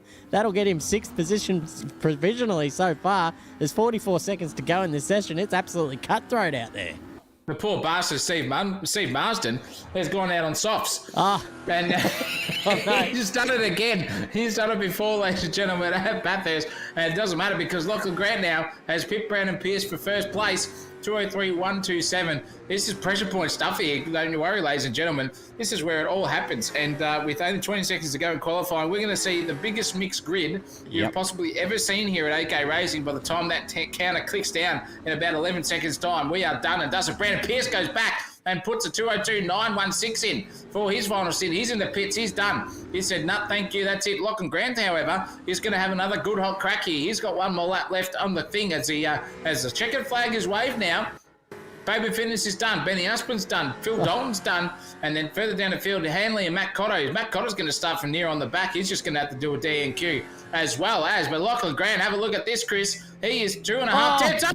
Oh, he's got clipped. Oh, you're kidding me. The errant Jason Douglas has completely stuffed his lap up and sent him into the wall. That is it for Lachlan Grant. He was going to take pole. He's going to have to settle for second at the best at the moment because he's got cars coming behind him here. The timetails are going to crumble here. I reckon Andrew Ferguson is just about on like Donkey Kong here. Lachlan Grant getting in the way of everyone else. Jack Ferguson as well. The older statesman is behind the younger one here, Jack Ferguson here. What is going to happen? Jason McFadden goes to 203.118, into second. Yeah, that's nice. Lachlan Grant's not going to get third at the moment. I reckon he's going to get pipped by Jack Ferguson if they can do anything about it. Look at these times coming. Phil Dalton 11, Marston in 10th on the soft tyre, Benny Asplin in 8th position, pitted, Schmerley in 7th at this point in time. He's done and dusted too. So watch out. This is not finished yet No, not at all. Jack Ferguson putting in a pretty good second sector there as well. So he's hunting down somewhere better than 5th position at the moment. He's got his old man Ferguson back behind him on track. There's a little blue flag just getting out of his way there at the moment. All systems go here for Jack Ferguson, but he's actually down on his personal best now. So I think that's all that she wrote here for the young Ferguson. If he can improve on that, there goes old man just passing him in the lap time stakes there. That's a 2:04 flat. Not his best lap, not his tightest lap, but I tell you what, in the grand scheme of things, you'll be happy just to get a lap in anywhere here and start anywhere near the front. Jack Ferguson crossing the line does not improve either. The next man out on track, Andre Elliott, just pulling the pin on that lap as well. So that looks like a very short and busy qualifying session done and dusted for now. And look at that, ladies and gentlemen. Brandon Pearce has found himself on pole position. 2:02.9, not to be shied at all. Very good time indeed. Yeah, very good job there by Brandon Pearce. Jason McFadden, though, Brian's cousin, he gets half $500,000 for a qualifying position inside the top 10. So he has found himself $4 million richer at this state as Jason McFadden. Lachlan Grant in third survived after sending it into the wall, nearly into the wall after being blocked by a lap traffic marker for third. Fabian Fitness in fourth. Andrew Ferguson in fifth has outdone the younger statesman of the Ferguson household in sixth. John Slow in seventh. Really good job by him. Brandon Schmerl eighth. Scotty Garrick ninth. And Benny Ashman would be happy for 10th. And the race has already started. We're just ticking over, Chris. Oh, hang on a sec. We've had. I think something's happened here. Yeah, no. What? That's all right. No, we're right. We're good. But what is happening is the the race is due to go in about 30 seconds. So hopefully we get everyone on track. If not, I can hopefully. Looks like everyone's there. All right, we're going to be good. I think we're good. Nah, you call it. No, people are dropping out of the server. I'm going to quickly. No one's dropping out of the server. Out. It's on. All right, we're away, ladies and gentlemen, for the start of the fucking fourth time we've had a crack at this tonight. Look at this, Pearce and whoever that was, McFadden, going side by side down the main straight here at the moment. It looks like McFadden's just dropped off on the outside. Pearce will take the lead of the race so far. That's some funny things happening on my screen there. But tell you what, there's a big gaggle of cars behind. That's Fabian Fitness. My God. There's Lachlan Grant behind them as well. Andrew Ferguson getting involved. Jack Ferguson having a look. It's probably a little bit of tomfoolery happening down the back of the track there. But we're not going to have a look there because they deserve nothing of that. Here's John Slow. He's found himself up there in 7th position as well. Newcomer and wildcard to this series. So he's going to hang it fat around the outside here at the cutting. That looks pretty good. That car looks pretty nicely planted as well. Oh, just no room there. Jack Ferguson just trying to squeeze him up. There's nowhere for it to go. Jesus Christ, what's happening there? Jack Ferguson in all sorts of trouble, just trying to keep that car straight. They're going to try and go 2-3 wide around the top of the mountain here. That's a very bad idea indeed, gentlemen. Sort it out, get into the single file and get it cracking. Oh my God, Scotty Garrick up behind Jack Ferguson now as well. Yeah, geez, that was hairy stuff there for poor old Jack Ferguson. The driver in the top 4 is Andrew Ferguson on the Super Softs as well, but everyone behind Jack Ferguson and Scotty Garrick is on Super Softs, and Andre Elliott and Stephen Marsden. So these two are looking to get the gallops on and get those soft tyres up to temp before the Super Soft tyres have anything to say about it. It is a cracking result here for all of these and sundry. It's a 5-way battle, 6, 7, 8, 9, 10 nearly. If you want to have a good look at the back of the field, it's just a freight train here of V8 Supercars. And at the poor old front of it is Johnny Slow. He is going to get sucked down the back straight. That's for sure. The Volvo guys are in their element, giving a suck to each and every one of them. And here comes Jack Ferguson down the inside. Nearly takes it out. He's nearly blocked him completely off. Johnny Slow's nearly bottled it up. He's locked all the wheels. He's locked all the 4 wheels. Lost a couple of positions there into the chase. He's going to get absolutely swapped there. He's gone from 6th all the way down to 10th within a matter of a corner as Johnny Slow after that ambitious drive there from Jack Ferguson, just blocking under brakes. And now Scotty Garrick's having a good crack at him too. Around the outside goes Scotty Garrick, gets Jack Ferguson. And 6th place is now Scotty Garrick's. Andre Elliott's going to have another crack here. The Volvo boys are going nuts. It's Volvo, 5th, 6th, 7th, 8th, 9th here at the moment. And then 11th as well for Brandon Schmell. He's just a cork in the bottle. These guys are getting angry. Soft tyres, supers off runners. Look at this. And then the two guys behind all of that is Alex McEwen and Nick Mallow looking having a good crack with all this disaster brewing in front of them at the moment, coming up Mountain Straight. Yeah, gee whiz, I'm there. Keeping an eye out for those guys. Started at the back. Alex McEwen already up to 14th position. His teammate in Nick Mello just behind him there in 15th. Andre Elliott now just having a little bit of trouble outside on the exit of turn 2 there at Griffin, so he's under all sorts of pressure. Oh, Johnny Slow getting all sorts of sideways, manages to gather it up. That's good car control there. He will have a little brown stain in the bottom of his undies, I'm sure, but he'll keep going, I know. Here goes Stephen Marsden. He's found himself in a little bit of a Volvo sandwich as well. He's got his mate's son there in front of him, Jack Ferguson, who is dead set erratic in these first couple of laps. He's all over the shop, just doing his best to hold on. I'll tell you what, there's man, if the stewards are watching, he's doing some quite dangerous little manoeuvres there in the blocking department. He might get a talking to after the race. He needs to smarten his act up just a little bit, I would assume. But Stephen Marsden is not going to take any of that rubbish either. He will shoot it up the inside when he feels the need to. And I've got a feeling at the end of Conrod here, he might just feel the need to, because he's getting a little bit of that suck down the back straight now. Down Conrod, they're going to reach up to 300 kilometres an hour, ladies and gentlemen, by the time they get to this braking zone. And I'll tell you what, there's going to be some firework coming up here. Don't you worry about that. Look at this, the four-way suckage battle here. Volvos aren't the Volvos here from 5th to 10th, no, 9th, sorry. Oh, geez, it's all happening here. Poor old Jack Ferguson. Here's the cork in the bottle. He knows he's one of the slower guys out of this and is trying to keep everyone behind him. Stephen Marsden will be having a good crack, I reckon, Chris Monroe, as you said before, on the younger statesmen of the Fergo household. They're all mates, but geez, on track they take no prisoners. That's for sure. And Andre Allen's getting invited into this as well. So a three-way Volvo battle coming up into Hull Corner. What's going to happen here down Mountain Straight? Are they going to have a crack at each other? Who's going to get on the brakes later than anyone else? Stephen Marsden going to get a good run here on Jack Ferguson. It looks like he's got one. There's going to be some suckage here for Stephen Marsden. Jack Ferguson's going to 100% go on the defensive here. He was blocking left, right and centre, making that Volvo as wide as a bus for Patrick, but he's not doing it here at the moment. Stephen Marsden's going to have the whole shot here. He's going to outbrake him coming up into turn 2. That is fantastic stuff there from Stephen Marsden. Takes 7th place, and Andre Elliott's got through as well. And that is Jack Ferguson demoted 2 positions backward. And look out right behind him is Nick Mello inviting himself in on this party of a gaggle of 3 Volvos scrapping for whatever is left inside the top 10. Nick Mello's got excellent drive there. Yeah, he does. He's on a charge as usual. Found himself into the top 10 already. So keep an eye out up the front of the field. The guys up the front there, Brandon Pierce, Fabian Fitness, Andrew Ferguson there in the podium positions. They're going to keep an eye on their little radar there, because these 2 guys in the VF Commodore are absolutely carving their way through the field. Mind you, both on the super soft tyres, so that luxury of having the extra grip will just start to diminish as the laps tick over. So that's something to look out for, ladies and gentlemen. I apologise. This other server does not seem to have the VF Commodore liveries in it, so they're all white cars for now. I'm very sorry about that, ladies and gentlemen. In all the confusion in between these races, I've forgotten to update the things, because last minute stuff. Me getting home this afternoon, I didn't bother updating the deliveries on the other server, at least for my machine, so it's not actually showing up. I could do a quickly jump out of the server and jump back in, but I might just wait until these guys sort of level themselves out for a little while, and I can do that pretty quickly, and we'll have some liveries hopefully.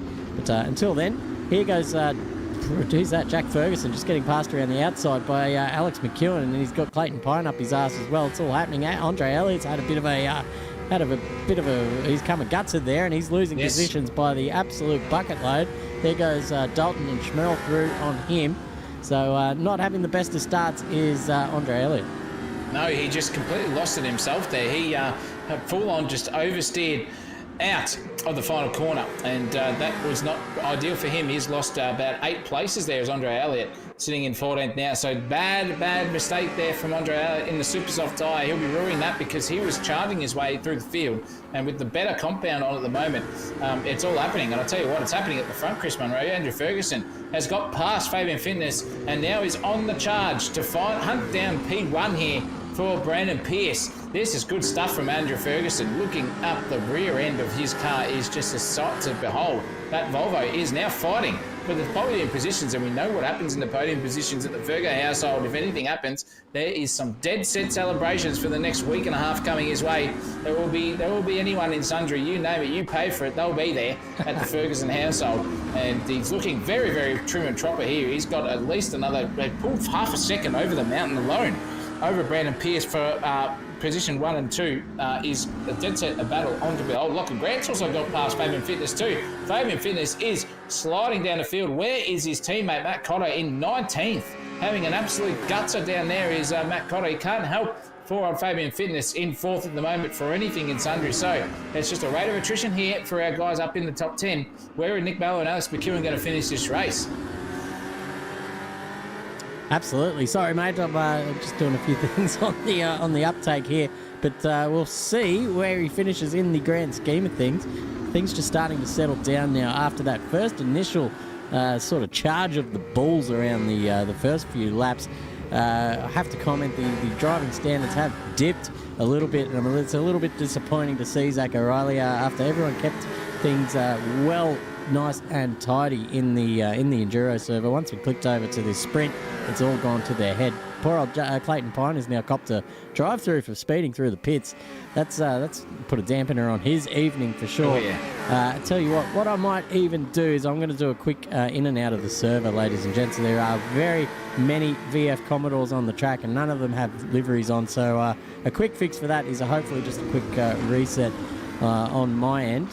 So maybe if we switch to radio mode, we can maybe use the theatre of the mind. Zach O'Reilly can call us around a couple of laps of the action whilst I quickly just exit this server and come back in with hopefully some liveries. Give us the yee-haw when you're all loaded up, Chris Monroe, so I know when to shut up. Look at this. In 4th place and 3rd is Hot Property at the moment. We are coming over the top of the mountain into Skyline here at the moment, ladies and gentlemen. Fabian Fitness, Lachlan Grant, and Jason McFadden are having a good old-fashioned tussle here. They are left, right, upside down, you name it. They are involved in a bit of a battle here. They're having a good crack at each other. I'll give you the hot tip. They're giving each other some sort of grilling. The grills on those cars are nearly shattered because the amount of rear-end bumping they're both doing on all of their cars. We've got basically Lachlan Grant in a Holden. We've got a Ford right behind him, but Fabian Fitness in 4th place. Jason McFadden in 5th, coming down Conrod Straight now, up to 300 kilometres an hour. We are approaching here. Dip it through the final bend of the Conrod Straight into the chase, and they are all line astern here at the moment. This is the closest battle on track that we have got at the moment here, so the three-way battle is the one to focus on. Coming down into Murray's Corner, we are approaching here, slaps it down the gears into 2nd gear, does Lachlan Grant, the 3rd place getter at this point in time. So really, really nice driving here. They are all line astern at the moment. And Chris Munro is back with a yee-haw, seeing if he can get those server issues with the liveries sorted. Yep, sorted out. So here we go. All the VFs are back in their skins, and it looks great out there. Alex McEwen just sets the fastest lap of the race in the meantime with the 2:03.8. That's pretty tidy stuff. I'm pretty sure he's on the soft tyre as well. So that's nothing to be barked at. I'll tell you what, now my timing tower has gone. Hopefully that comes back, ladies and gentlemen. Let me do a bit of tinkering. I'm not sure why that's happened, but just to add to the, I guess, the foreshadowing of all the bullshit that's happened tonight, of course something like this happens. The timing tower just goes away. That's very interesting. I'm going to do my best to get that back. Not sure where you look on the screen, but I'll tell you what, Nick Mallow has just given up the battle for 7th place. He was going to have a crack at Stephen Mars around the outside and completely bottled it coming into Quarry Bend, which is turn 2 of the circuit. And he has found himself behind now Stephen Marsden and Alex McEwen. Alex McEwen now is going to do the Project 4 team some sort of due diligence here and hopefully overtake Stephen Marsden. They're all on super soft tyres of this trio at the moment, and they're coming over Skyline, dipping it down through the S's. And Stephen Marsden holding his own here at the moment, but Nick Bellow's caught right back up to Alex McEwen very quickly. So it shows how much Stephen Marsden is a bit of a corker in the bottle here for these two guys in Project 4 behind him. And coming in now, basically into Furrows Elbow. Exit perfect for all three of the drivers. And Stephen Marsden's got some drive off the corner. I guarantee you that was some sensational stuff there from Stephen Marsden. Nick Mallow, though, probably will be running a little bit less swing than Stephen Marsden. Is he going to get the suck down Conrod Straight? He's Alex McEwen, sorry. And it looks like he's got a bit of a drag simulation happening in here. Slipstream, Limmy bashing at 301k an hour. He's down the inside. He's not going to get the job done here. Stephen Marsden into the chase, still holds 7th place at the moment. Alex McEwen and Nick Mallow, angry Project 4 cars right behind both line and stern. If there are going to be some inter-team battles, I'm not too sure. It's getting on the comms together saying, you take it forward, son. I'm going to be the Lewis Hamilton versus Valtteri Bottas here and see if I can take that 7th place off Stephen Marsden. But they're having a good old-fashioned tussle here. They say so also at the moment is Andrew Ferguson up the front of the field. Those super soft tyres with 6 laps in will just be at the end of their life cycle, I reckon, now versus a soft tyre in Brandon Pierce. But he's only 7 and a bit tenths coming into turn 2 for the 8th to 6th time now here around Mount Panorama with 46 minutes and 45 seconds to go. Andrew Ferguson on a charge, but they're not gapping the field as much as you would expect them to. So the pace department is a little bit on the edge here for these two guys out in front. The P1 and 2 may look good for now, but when it comes to a set of pit stops, McEwen, Marsden, and Nick Mallow will all be in for a hot trotter. The top 3 by the end of this 45 minutes and a bit left to go here in the grand scheme of things. Yeah, absolutely. You'll have to bear with. The timing tower has disappeared for me, so I can't change cars. I've quickly jumped out of the server and I'll be back in again in just a short moment. So Zaccarelli's going to have to pick up the slack. It's all happening here tonight. We've got technical difficulties on both sides of the screen. It's absolutely shocking to see. But we'll be back to you in hopefully we get the vision up in just a moment as I'm re-entering the server now. We just do a short maybe 20 seconds until we get underway again with at least some vision for you. But until then, the dulcet tones will continue. 20 seconds is all we need because now Alex McEwen in 8th position. He's right on the back here of Stephen Marsden coming down Conrod Straight. 280 kilometres an hour already for Alex McEwen. He's gone around the outside here of Stephen Marsden. That was so ambitious, God. I wish we got that on stream. And he's taken 7th place here into the chase. There's Alex McEwen. That was the boldest move of the night, Chris Munro. At 300 kilometres an hour at the right-hand kink at the end of Conrod Straight, just went straight around the outside of Stephen Marsden and took 7th place off him like he stole up candy from a baby style, and that was some sensational stuff. Alex McEwen now, Project 4, looking to get on the back of Scotty Garrick here for position 6. These guys are flying. 2:05.3 was the last lap, with a 2:03.4 being their quickest. Scotty Garrick, in comparison, did a 2:05.7 and had clear air in front. So Alex McEwen is on a charge, even though he's battling some drivers in front of him. And watch out, Brandon Pierce, Andrew Ferguson, Lachlan Grant, and Fabian Fitness. This is starting to tumble on the deficits faction for the time scales, because when it comes to the pit stops and these guys coming for a pit and changing to those soft tyres, it's going to be on like Donkey Kong at the top. Yeah, hopefully so. I tell you what, ladies and gentlemen, bear with me. My Assetto Corsa is just crashing, so we are in big trouble here on the stream. I'm going to try again to get into the server, but the game just keeps crashing on me. I don't know what's going on. Hopefully this Change CSP. Yeah, I'm trying some different settings here, and hopefully this works for us. There, this looks better. This looks promising. It is starting to load in. That's good. Okay. We hopefully we'll be back on track now. Yeah, she crashed on the way in a couple of times here. Oh boy, it's doing it again. Nah, there we go. It's crashed. I'm going to try a different CSP. Sorry, ladies and gents. This is embarrassing. Of course, it's tonight that it all goes to buggery. Well, far out. Speaking of buggery, poor old Brandon Schmel has basically teleported straight back to the pits. He was in 13th place, came a proper through the S's and was facing sideways, got out of the way of everyone pretty damn quickly there, teleported to the pits, got out of the way of everyone in sundry, so that was okay. He is now sitting in 23rd position and basically third last on the grid. But that doesn't matter because the Nick Mallow battle, Alex McEwen, battle versus Scotty Garrick is now heading up. We are on to the final corner of the straight into Murray's.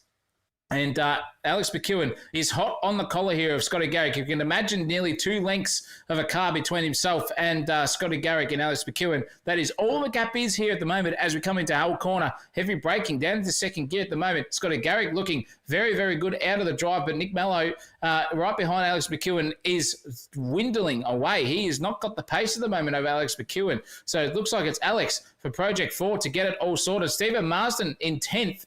Has ducked into the pits, ladies and gentlemen. Those super soft tyres have given up the ghost, and he will now be pitting and changing to those soft tyres. He's exited the pit lane now, and he will be out to race pace starting into 12th and hopefully making his way up the field. We are still 42 minutes and 20 seconds to go here in this race, and I'm just holding everything to be everything on the Simsational TV side of things together. Hopefully I don't crumble under the pressure. I hope I'm doing a good job out there in the chat land. Give us some likes, subscribes, and efforts and whatever you need, because poor old Chris Munro's computer's just decided to shit itself. Yep. Halfway through the race, still not coming. Fabian Fitness in 4th is over the top of Skyline into the S's, and is it back? Nah, it's gone. Can you share your screen on Discord, and I will chuck that up. Yep, give me 2 seconds, ladies and gentlemen. I can think of now. That's the only thing that's going to keep us going. We're going to have to go into Discord chat. Yep. And run into the broadcast section, stream my screen if we can do this. And where do you want the voice to come from, Chris Munro? Still from where we are? Yeah, from where we are. No problems at all. Screen 1 coming your way. And let's get to the racing here. Here we go. As Chris Munro got some live footage at the moment. Let's get that up. Yep. Let's watch that stream. Let's full stream that. I'm going to have to mute myself. You're going to have to get OBS and check with that to through Mumble. In the meantime, we'll keep talking. And Fabian Fitness now in 4th, hounding the back of Lachlan Grant. This is close. This is 0.3 of a second, ladies and gentlemen. Not even a car length and a half between them. Coming up Mountain Straight. So turn 2 coming your way into Murray's Corner. And Quarry Bend, sorry. And these guys are slipstream. Fabian Fitness going for a dive up the inside of Lachlan Grant. He's going to get the job done here. Is he or no? He's not. He's thought second about it. And 2 times is the thought process that needs. And Lachlan Grant survives another day in 3rd place. Brandon Pierce is still your race leader, ladies and gentlemen. He's got 2.5 seconds and a bit over Andrew Ferguson. Brandon Pierce is on the soft tyre, and Andrew Ferguson is on the super soft compound. Those super softs are dwindling. He might have to come into the pits very soon, because Lachlan Grant and Fabian Fitness are battling, and that's going to slow those 2 down. So Ferguson is better on the Delta sector to come into the pits now while these guys are having a good old tussle, and that should keep him released into fresh air while these 2 battle by the time he comes into the pits. But at the moment, it is a 3 and 4 positional battle here. That is the closest one on track at the moment.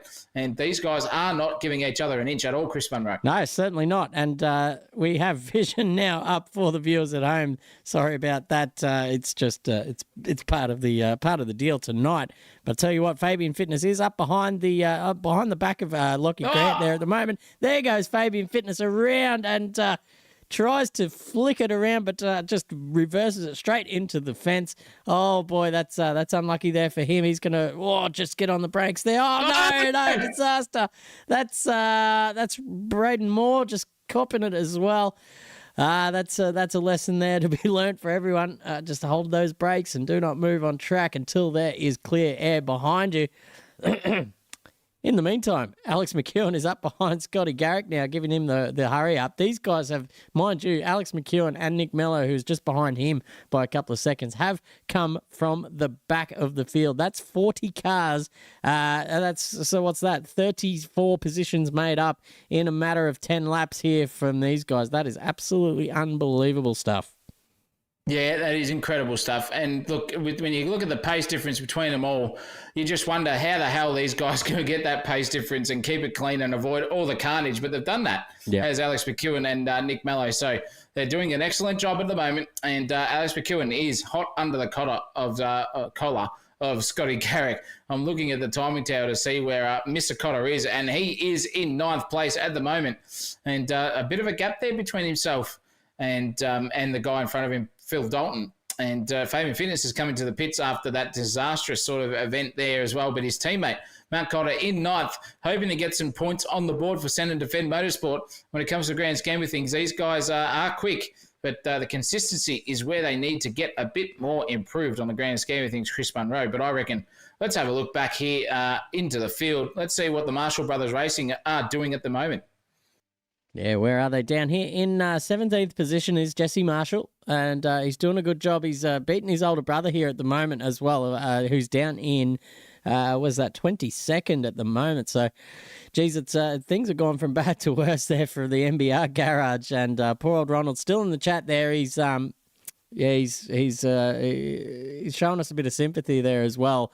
That dead set the biggest race on our calendar, and Murphy's Law has kicked in. Not only what could go wrong, but things that we didn't even foresee to go wrong have gone wrong tonight. The first time in my commentary career that my game has just taken a shit on me, and will not load. Of course it happened on Bathurst night. Goodness me. But we've just got word that Harley has just done a pit stop. So he is probably up a bit further than he is on the timing tower. But Jesse Marshall doing a good job flying the flag here for MBR at the moment. Just giving the wall a little bit of a tap there too through Reed Park. That's not exactly what he wanted. I don't know if he's going to have any damage because of that. It looks all right so far. But Lockie Grant coming into the pits right now. He got a drive-through for speeding on the way in as well, so he's going to have to do another lap of the pits there for Lockie Grant. Unlucky stuff for him. Yeah, very unlucky, and that will ruin his race 100%.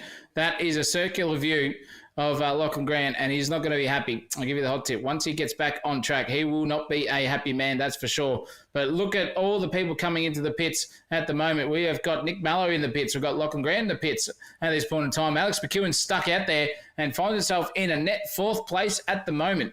Wait until the gross comes out and the taxman hits you, Alex McEwen, because by the time the pits start to circulate, you'll find yourself in probably a little bit of thick air. But that's okay, because you're in the clear versus your competitor, who was 2 and a bit seconds behind.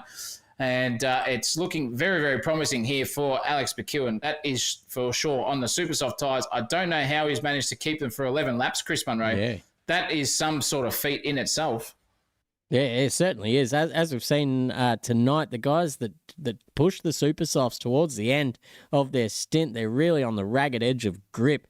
And you see that arse end actually just starting to step out a little bit there on Alex McEwen's car. So he's probably starting to think about what the risk and reward system is right now. Does he risk spinning around and binning it? Or did he just come in now and afford himself a new set of rubber? He does have, mind you, look at the gap there behind him. That's Phil Dalton there up in 5th place. One of our wildcard entries actually as well, so he's doing a great job so far. But that's a 18-second gap there to the car behind. And another, 4 and 5 seconds down beyond Matt Cotter. So you'd think that maybe if he does take the pit stop now, which he does, so he must be listening to us there on the stream. Good to see Alex McEwen doing that. He'll come into the pits, chuck a new set of boots on, and he'll probably only lose 5 or 6 positions in the grand scheme of things.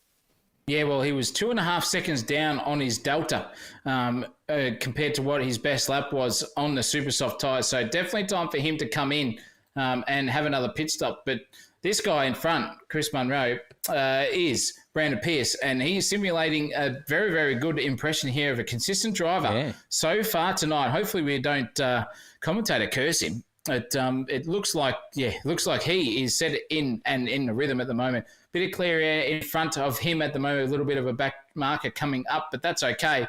He's on the soft tyre. Looking very, very handy here is Brandon Pierce. His teammate, James Claypole, I can't even see him. I can't see him on there at all. I was just about to say that. He might be in the bottom half of this field, but very hard to tell when the timing tower only displays the top 26, ladies and gents. So he could be down the back somewhere, or he could have packed it up early and had an early night for him. Well, hopefully not, because it's a team sport. That's right. Here at the moment, and 300 points is on offer still. for everyone here. And Brandon Pierce just solely doing it on his own at the moment, clearly galloping away at the front. He's got 8 and a bit seconds over Jason McFadden because Andrew Ferguson came into the pits, and he's now in 6th place, but he took his super softs off and put on those soft tyres. So look out, Brussels Sprout, for those guys in the back end of things. And have a look at this, though. Talk about Brussels Sprouts, Chris. Nick Mallow and Alex McEwen have come out line astern and after their pit stop battles, and definitely an undercut work there for Nick Mallow. He was 2 and a bit seconds away from Alex McEwen, finding himself on the rear end. Yeah, absolutely. A little bit of clear air goes a long way here in the undercut department. So you see these guys, he's made up a couple of seconds there, and I think just pitting earlier with getting out onto that better rubber, that newer rubber earlier, just meant he could just take a bit out of that delta as Alex McEwen circulated a bit longer on that very, very old set of super softs and just pretty much bled time. But Alex was onto it. He knew that if he went around one more time, he would have lost that position to his teammate. And I'll give you the hot tip. I've got a feeling the straps are off, the shackles are off, should I say, at the Project 4 team garage. There is no team orders here tonight. These guys are going to be fighting for the, I guess, the big swinging dick in that garage. Who's going to get the win here at Bathurst? Yeah, absolutely. Maybe get the measuring tape out after the race and drop the old strides down with the open neck trousers, just waltzing around. Whoever's going to have it, he's definitely going to have a pair of them on, I guarantee, for the next week. But it's okay because they're fighting line astern. I know that this battle is going to end up very, very nicely for the both of them. So we'll have a look at them because Fergo up in front has just got past Phil Dalton on those fresh set of softs and is now in 5th place, looking very, very racy. He's Andrew Ferguson, loving this. He's on for a top 3 tonight, is Andrew. He's got a fair bit of a gap between himself and Matt Cotter in front of him, who is also, Matt Cotter, 17 seconds adrift of, say, Scotty Garrick. But that is out of sync at the moment. Poor old Matt Cotter, and not having the best of races, but still finding himself in 4th at the moment. We'll see what happens with 31 minutes to go in the grand scheme of things on what he will end up in a positional change for Senator Fenn Motorsport. Looking very, very racy, though, is Andrew Ferguson. Just gapped Phil Dalton a second already with not even a third of the track done. Just see you later, mate. I'm out of here. That Volvo is hooked up. Himself and Stephen Marsden have had a very good setup, Chris. Yep. And they're looking very, very racy tonight. Yeah, he's definitely done the hard work, done the homework in these couple of weeks. Get that setup finely tuned and refined over the last few days. We saw him last night in the top 10 shootout, put down one of the best laps I've seen him do personally. So. Credit to Andrew Ferguson, credit to the FUCM garage. They are coming along leaps and bounds. And I'll tell you what, I say this all the time, but Andrew Ferguson just getting better and better by the race. He's been around for as long as me at AK Racing. We joined at the same time. And he just keeps getting better and better. So it's good to see the old boys having a good crack around here against some of the young blood, some of the young boys out there giving a good crack, a bit of puppy enthusiasm. But here he is here holding court here in 3rd position. Matt Cotter and Brandon Pierce just ahead of him. Yeah, very much so. And he's just jumped up another couple of positions. Nope, Zach O'Reilly has just... there we go. He's back. I'm back. Sorry, I must have clicked the microphone. Yes, bit of dead air there, but Andrew Ferguson is in 3rd place and having a ripper of a time at the moment. He's just jumped Jason McFadden, who pitted for a fresh set of super softs and just found himself on the back end of Nick Mallow there on the timing tower. You can see these guys are now going to be locked in a battle when the next pit stop round comes to fruition. Because Jason McFadden, I'll give you the hot tip, Chris, is on a 3-lap fresher set of soft tyres, and that could be paying dividends by the time we get to maybe the last 10 minutes or so after another tyre swap. Yeah, you're not wrong about that. Tyre life is everything around the mountain because the right-hand tyres take such a flogging, especially around this part of the track where you're at pretty much full open throttle and giving those right-hand tyres as much as they can handle in terms of pressure and grip and heat. So you really want to control the heat across the top, and when they start to go, they start to go in a fashion that makes it pretty difficult to hold that pace around the top of the mountain. And the proximity of these walls makes it just even that much more dangerous too, because one mistake and you'll find yourself into the fence, and that could just pretty much spell the end of your race with a bit of suspension damage or steering arm damage, or even a fair bit of aero damage can pretty much ruin your race. For the fact that you're just going to be that much slower around the rest of the circuit. So you see everyone pushing at the start of the stint when they have that grip there. But once the grip goes, it's all about time management and car control. And here's a man who has both of those things on screen now. Nick Mello is the master so far this season, as well as his teammate, as we've seen in that time management and strategy department. We're going to see a battle for the ages unfold, I think, between these two guys. No love lost on the track tonight. I think, as I said earlier, the shackles are off and the flies are being unzipped in the garage afterwards. So they both want to be the man in that in that situation. Oh, very much so. Have a look at this. 204.067 was Nick Mello's best lap on the last lap. 204.5 for Alex McEwen. So half a second advantage here for Nick Mello over Alex McEwen. And they're having a very, very good old-fashioned tussle here, the both of them. And they've got just in front of them Stephen Marsden and Phil Dalton having a good old-fashioned tussle here. Is Stephen Marsden. He is looking at Phil Dalton for the cork in the bottle scenario and looking to hopefully get on the back here of the Dalton man before the rest of the circuit comes to fruition down Conrod. And look at that pace difference, Chris Munro. Yeah. That Volvo is on song here for Stephen Marsden. He's going to get past Phil Dalton straight away. It's possible. Oh, there's in the wall. Oh, no, you're kidding me. Stephen Marsden was just about to have the send of his life down Conrod, and his commentator cursed himself out of any position there and let the two Project 4 guys right by him. Phil Dalton now has got an earful or a rear vision full of VF Commodores. The poor bastard. I feel sorry for him right now because look at that. Here is Nick Mello having Alex McEwen having a fantastic old tussle and straight around in the inside goes Alex McEwen here. He's got P4 already sorted. He's just switched to the outside of the circuit, back to the normal racing line, resumed stations, goes Alex McEwen, and into fourth place does he go. Nick Mello still stuck behind Phil Dalton here. Is he going to have a crack here coming into the final turn of Bathurst? So yes, he is. Here he goes. Look at this. Straight underneath goes Nick Mello on Phil Dalton. And that is fourth and fifth, respectively, for Project 4 done. Matt Cotter is in the pits now. He's going to get overtaken by McEwen and Nick Mello by the time we get around here. And it's all on like Donkey Kong here for Project 4. They are now one in the podium position at least. Yeah, absolutely. Good stuff there from those two guys.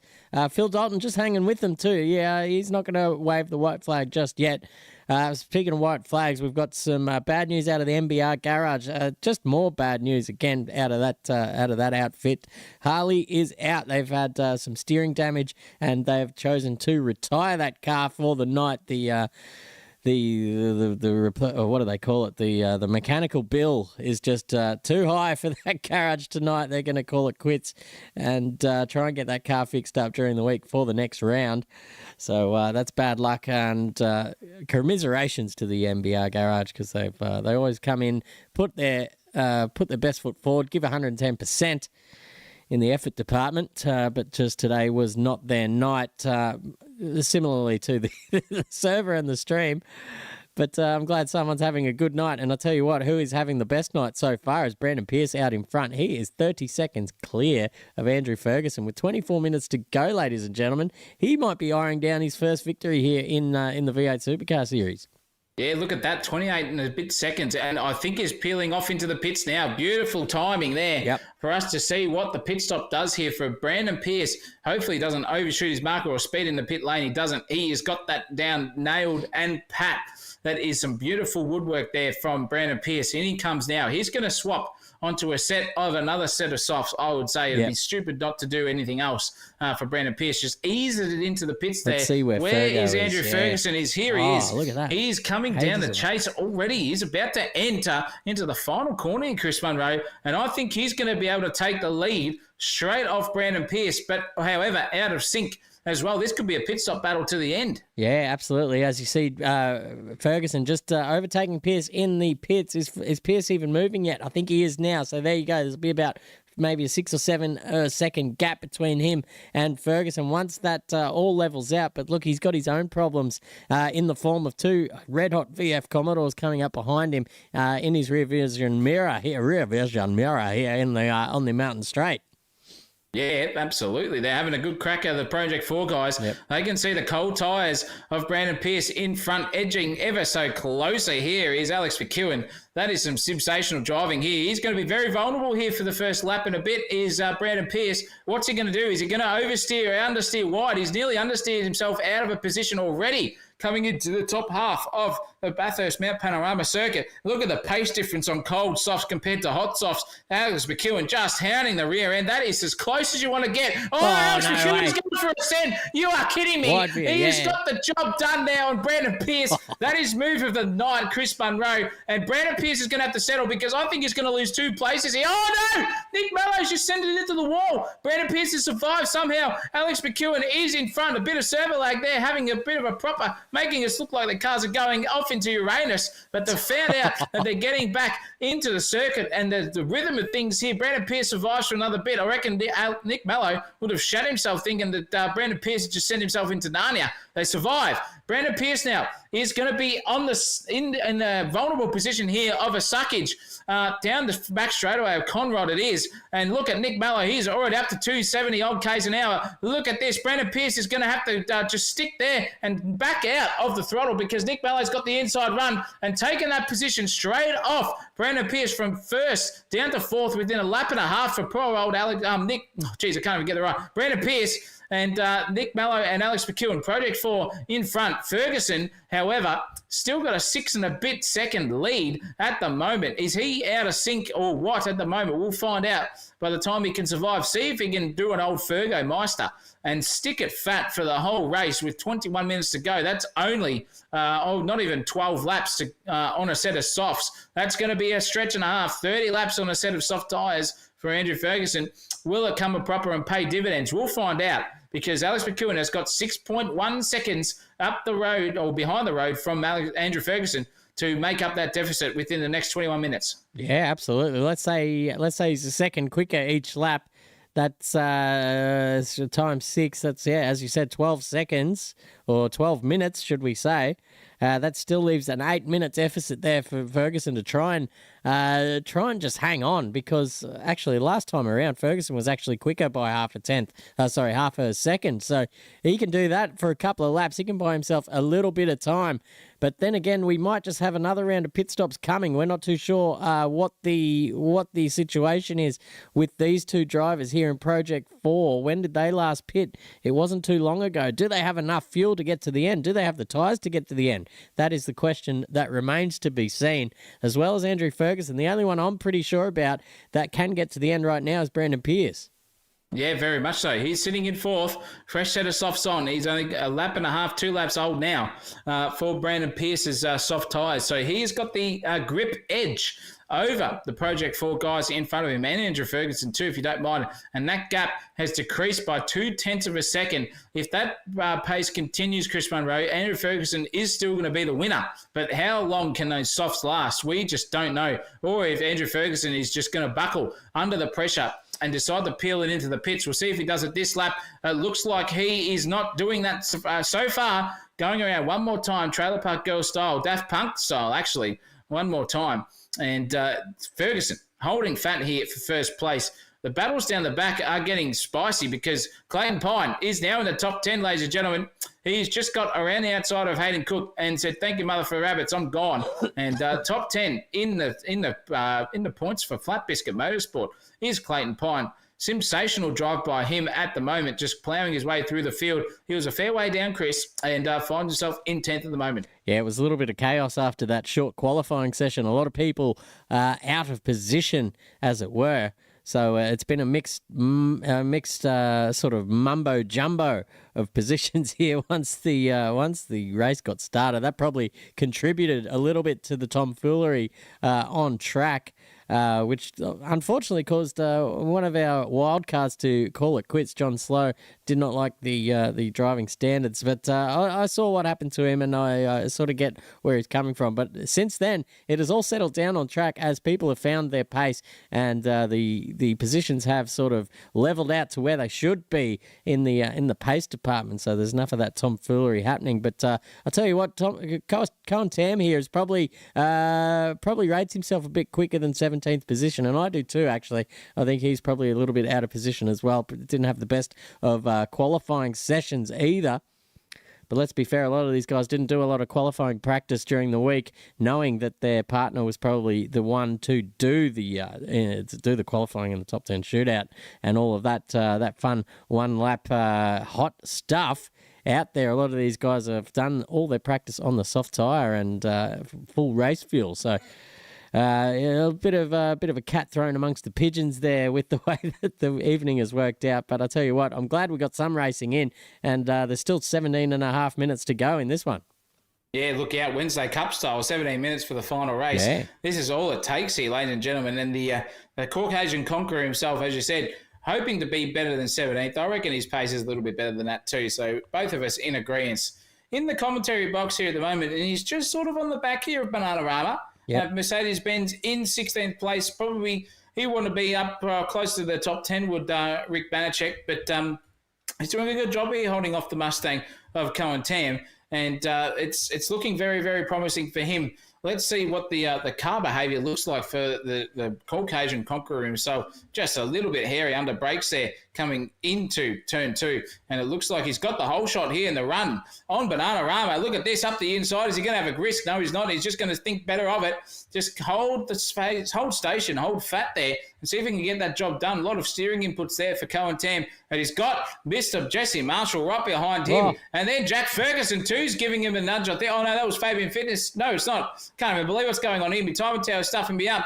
Jesse Marshall has got past Cohen Tam there. Jesse Marshall on. Bananarama's hit the wall or something, and he's gone out of sync as well. So he lost a position there. Did Bananarama. Schmerley's gone straight past him. Jesse Marshall now hunting the back of that Mercedes-Benz over the top of the mountain here into Skyline. What are we going to see here from Jesse Marshall? MBR brothers having an absolute horror of a night, but see if Jesse can redeem some points for MBR Racing. They were sitting pretty well in the top 5 in the points schedule, and they will be wanting to get some points back on the board here. And it's looking very racy for Jesse Marshall at the moment. Banachek going defensive there. Oh, Marshall's gone wide. He's gone wide. He's going to hit the wall there, and he's lost all of those points that he's just gathered up. He's about to get lapped there by our leaders too. So Alex McEwen, I think that was, he's gone past straight away. And then Nick Mello and Brandon Pierce are behind in this gaggle of cars. The blue flag should be waved at the moment. Chris Munro, get the hell out of the way, says all these top 3 getters.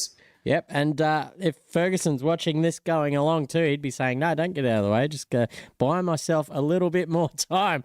And that gap is only down to 3.8 seconds at the moment, so that little gaggle of blue flags there for the Project 4 boys did give Ferguson a little bit of a leg up there towards the end of this race. There's 15 minutes to go. We predicted by about 12 minutes they might be up on the back of him. But I'll tell you what, at the pace he's at now, that last lap was a 2:06 dead there for Andrew Ferguson. I think McEwen was about a 2:05.4. So there we go, about 0.6 quicker. And taking consideration, there was a little bit of a hold up there at the back of the top of the mountain. Sorry. So, geez, it's still going to be very close, I think, by the time we get down to the business end of this race. Yeah, very much so. Stephen Marsden's peeled into the pit, so he's had enough. He's going to come out, and I reckon with 14 minutes to go, that will be 7 laps. So he might come out on a set of super softs. We'll see what happens here. Absolutely. In the grand scheme of things, what is that looking like? That is a set of super soft tyres, if you don't mind.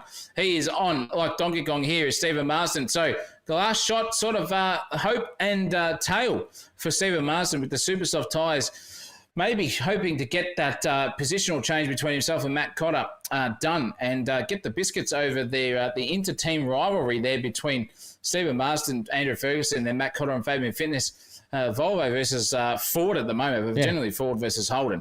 That is the way to go for those guys. They are not friendly on track and off track either. They'll be wanting to get the chockies over each other. I'll give you the hot tip, Chris Munro, and looks like Stephen Marsden's doing a good job. Yeah, he certainly is. We saw him get into a bit of trouble off the first, I think it was the second lap of the main Enduro race, but made his way back through the pack on one of the best recovery drivers we've seen today. And now in the sprint race, doing a great job as well, although be it he is about 9 seconds behind Matt Cotter. So barring any sort of disaster from anyone up in front, I'd say he was probably going to have to settle for 8th position at the moment. But we're looking up the field here, and Scotty Garrick is making his way up behind Jason McFadden. Not at a super rate of knots, but I think if he keeps the pressure on and keeps that momentum forward, he will find himself up under the rear wing of that Volvo in front of him as well. There's a few little lapped cars here to pretty much bring that into fruition. That's Jesse Marshall there on the outside. And now that gap has come down to very much under a second. They are almost nose to tail here coming into turn 1. Oh, a little bit of correction needed on the way in. Geez, the RSN just wanted to overtake the front there on the way in, and that's given up all advantage he had coming into the turn. And Jason McFadden can sigh a breath of relief there because that buys him just a little bit more time. It does too. And speaking of the time, Matt Cotter's in the pit. Stephen Marsden's got him. Yep. That is 7th place, done and won for Stephen Marsden over Matt Cotter. So where are these guys? Matt Cotter's still sitting in the pits, and Stephen Marsden's already going up mountain straight. So job done and won here for Stephen Marsden. What's Matt Cotter going to do? Is he going to come out into the pits on a set of super soft tyres? We'll find out in a second.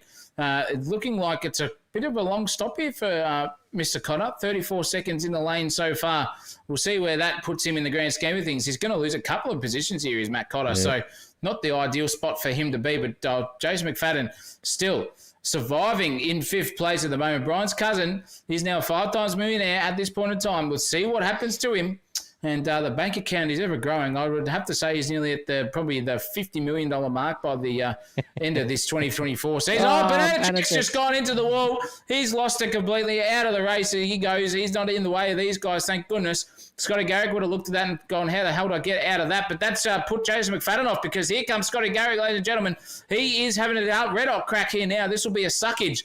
Down the Conrad straight here for Scotty Garrick. Look at that already, the difference. He's just going to fly past him like as if he's got 200 or more horsepower. Done and dusted for 5th place for Scotty Garrick. Into the top 5 goes the Mr. AC karting himself. Just as easy as you like.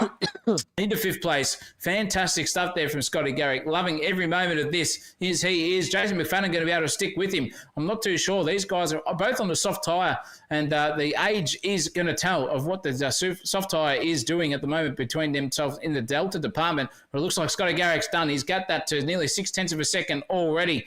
Scotty Garrick doing 206.5s and Jason McFadden doing 207.4. So massive difference between the two of them. And I think that's 5th place. All but a disaster for Scotty Garrick. Secured, one done and run, Chris Munro. Yeah, absolutely. Speaking of deltas, the last time around for Alex McEwen, he was a full second quicker than our leader, Alex Ferguson. I'm going with it. Sir Alex out there in front. He was about a second slower than McEwen last time around. So based on my calculations, we're going to have about maybe a 6-minute deficit here by the time Alex McEwen catches up, which will be within the next 2 laps. If he can keep the pace up, we're going to have to, I think Fergo's going to have to get his elbows out and try and hold on to this first position. And I've got a feeling he's in the mood to do so. It's been that kind of night where it's probably best, and you probably might find it's worth the risk to just lay it all on the line here and hold yourself off for that victory.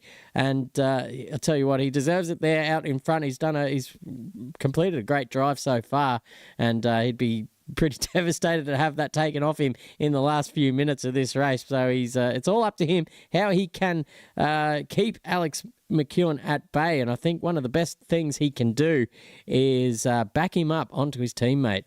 So if you're listening out there, Mr. Ferguson, just take it easy, park it on the apex and back that boy up into that other VF, and that might buy you another couple of laps worth of time. Oh, yeah. Could not even have said it better myself there, Chris Munro. Make that Volvo as wide as the buses that they also manufacture. Mm-hmm. And that will be something to behold, because with Andrew Ferguson sticking it fat, I predicted it. I knew he was going to do this. and it's only a matter of time between himself. He is a hard man to pass. He is Mr. Sir Andrew Ferguson himself and Sir Alex McEwen behind him.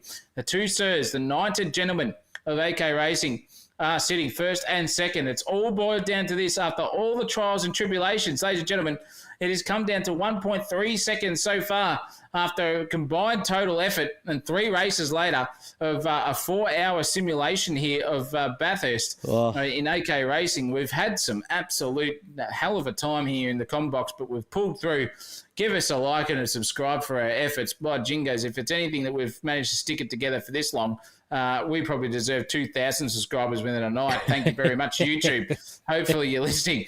But it's awesome. At 1.3 seconds, still the gap between first and second place. And Nick Mello is still 4 and a bit seconds behind his teammate Alex McEwen too, Chris. So I reckon Fergo here is still on for a hot chance to maybe take first or second place if it all comes to fruition. Yeah, I've got a feeling, though, he's going to have to either go for the win or nothing, because if he does lose that position to Alex McEwen, it'll be the result of a battle which will have already brought Nick Mello into that battle. And we've seen what Nick Mello can do behind anyone. He's certainly not afraid of ascend and very skilled in the art of overtaking, considering he's probably done about 40 of them already in this race. So he's up there. He's well skilled in that department.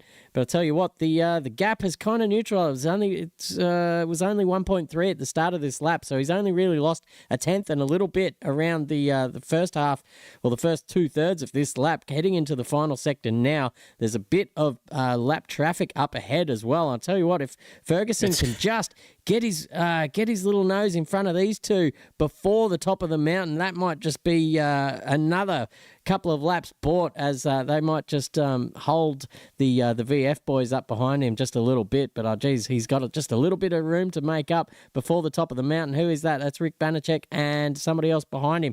So Fergo will be on the lights now, flashing away, saying, "No, let me in front before we hit the top of the mountain." It's not going to happen for him. So this is going to be on like Donkey Kong coming down the hill. I got a feeling they're all going to be backed up.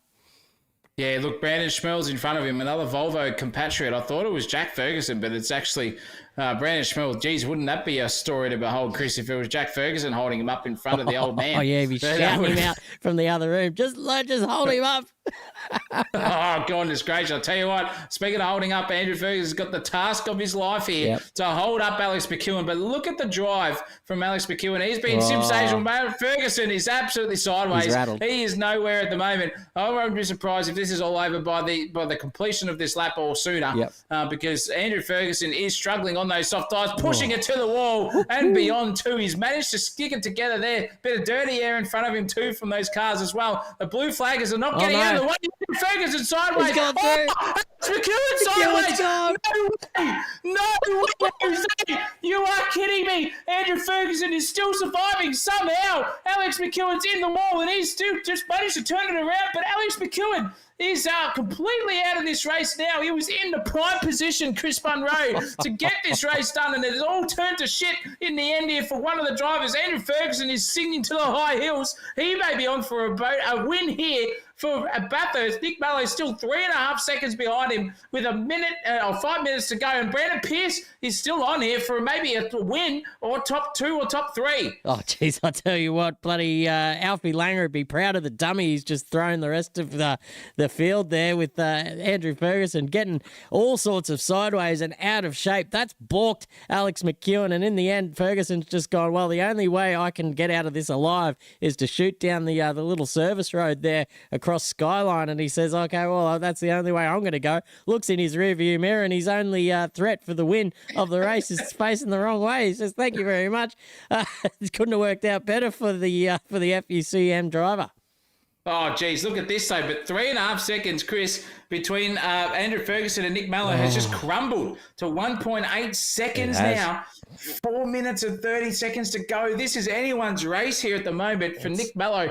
Oh, geez, he'll be singing to the high hills. Alex will be in the blower, Chris, on the team radio going, just go and get him, son. Do our job proud here, because I'm out. And Brandon Pearce is looking at this too. This could also be spicy here at the end of the race. Crikey, I wouldn't have predicted anything like this to happen after all the trials and tribulations we've had tonight. And it's going to be close for the top three here, within a second of each other, 2 seconds of each other already. And we've got 4 minutes to go, about 2.5 laps to go in this Bathurst 4-hour series that we've seen. And it's just happening for tonight. This is incredible stuff. I can't wait to see what happens. Yeah, we've had a few restarts, we've had a few trials, we've had a few tribulations, but in the end, we've got about 4 hours worth of racing out of the server and out of these drivers, and I'm sure they'll be ready and happy to put their feet up for the rest of their Sunday evening. But until then, the stress levels are going to be as high as they've ever been tonight, because that gap, Jesus Christ, that's down to 1.3 seconds, and we're still going to have maybe 2 more laps after this one. So depending on when they start, when they get across that start-finish line again, this is far from over, with Nick Mello gaining on Andrew Ferguson on every turn at the moment. That gap is now into the 1.2 second range. Holy moly, he's going to have to fight off another one of these VF Commodores.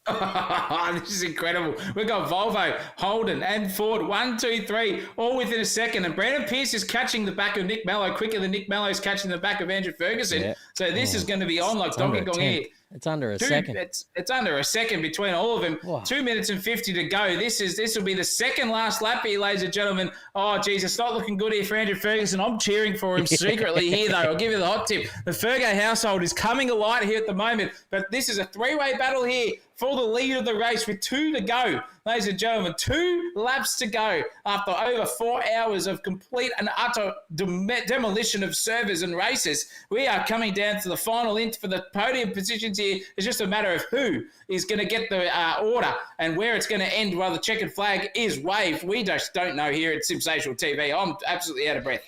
Absolutely. These drivers will be certainly feeling your pain as well after a big stint behind the wheel. But what a perfect way to finish it off after a series of unfortunate events for us. But I tell you what, this is going to be a grandstand finish, ladies and gentlemen. Do not look away from your screens, because it's all about to happen here. We've got Mello only about 4/10 behind. He just gives a little bit of a wall scrape there, if I caught that correctly. He's got Ferguson just in his sights, but I tell you what, in the rearview mirror, looming large, is the pink Falcon of Brandon Pierce, who's just he's been thereabouts all day, just doing his own thing, and he's had a fair bit of loneliness in this race. But I tell you what, it's come down to the pointy end, and here we are. The top 3 drivers of this session are now going to fight it out for the win of this race. And does Ferguson now try and back Mello up into Pierce and just to buy himself just one more lap of clear air? Oh no, Pierce has just got all out of shape out of Forest Elbow, so there goes that idea. This is going to be down to who can defend across the circuit here. Andrew Ferguson just leaves the door open for Nick Mello to go past. They're going to go side by side through the kink. Nick Mello's going to have the inside. There's not much Ferguson can do here unless he wants to try and do a little switchback here. It's all about who can get on the brakes now. Ferguson hangs it out sideways. That's Nick Mello, new race leader, ladies and gentlemen. And what a time to do it. Here goes Pierce. He's going to have a little crack at Ferguson as well. Oh my God, it's all happening.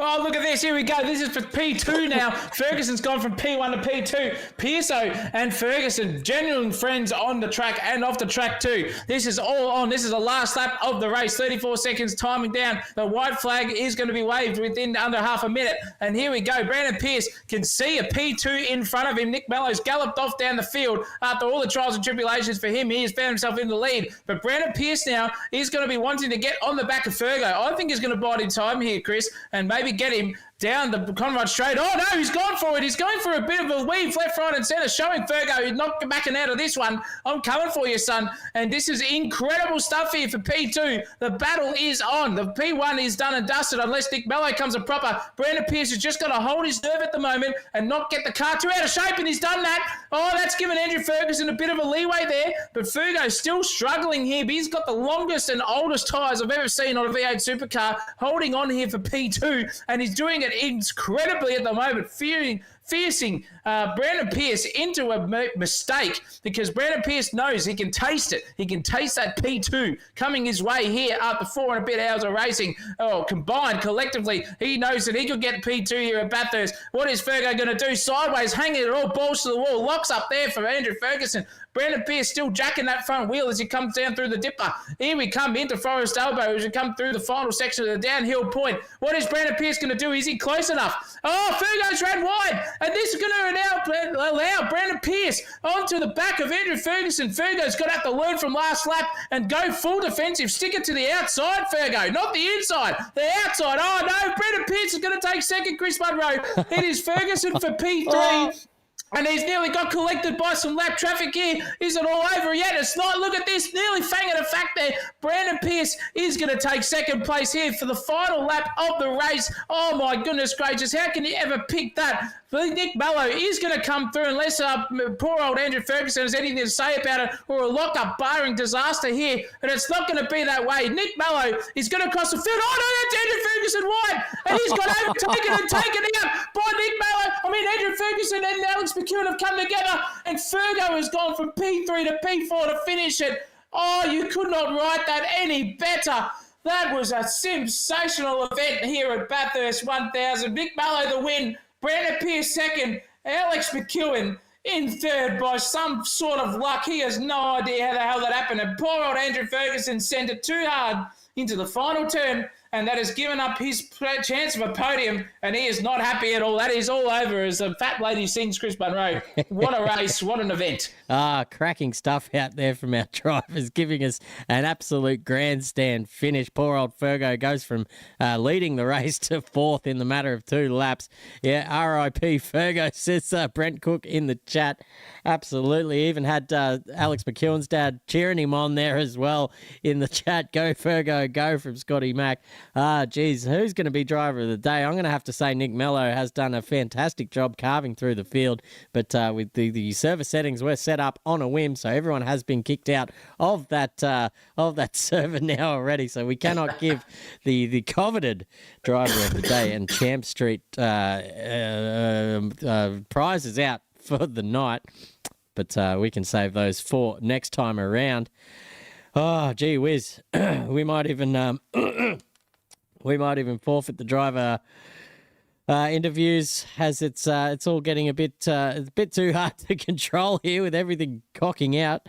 Well, you can still do that on your end, my old friend. Yeah, it is. I forgot I was still driving. So we'll jump down and we'll grab Mr. Ferguson. We'll drag him up, and he'll be talking as he comes into the chat. But here he is now.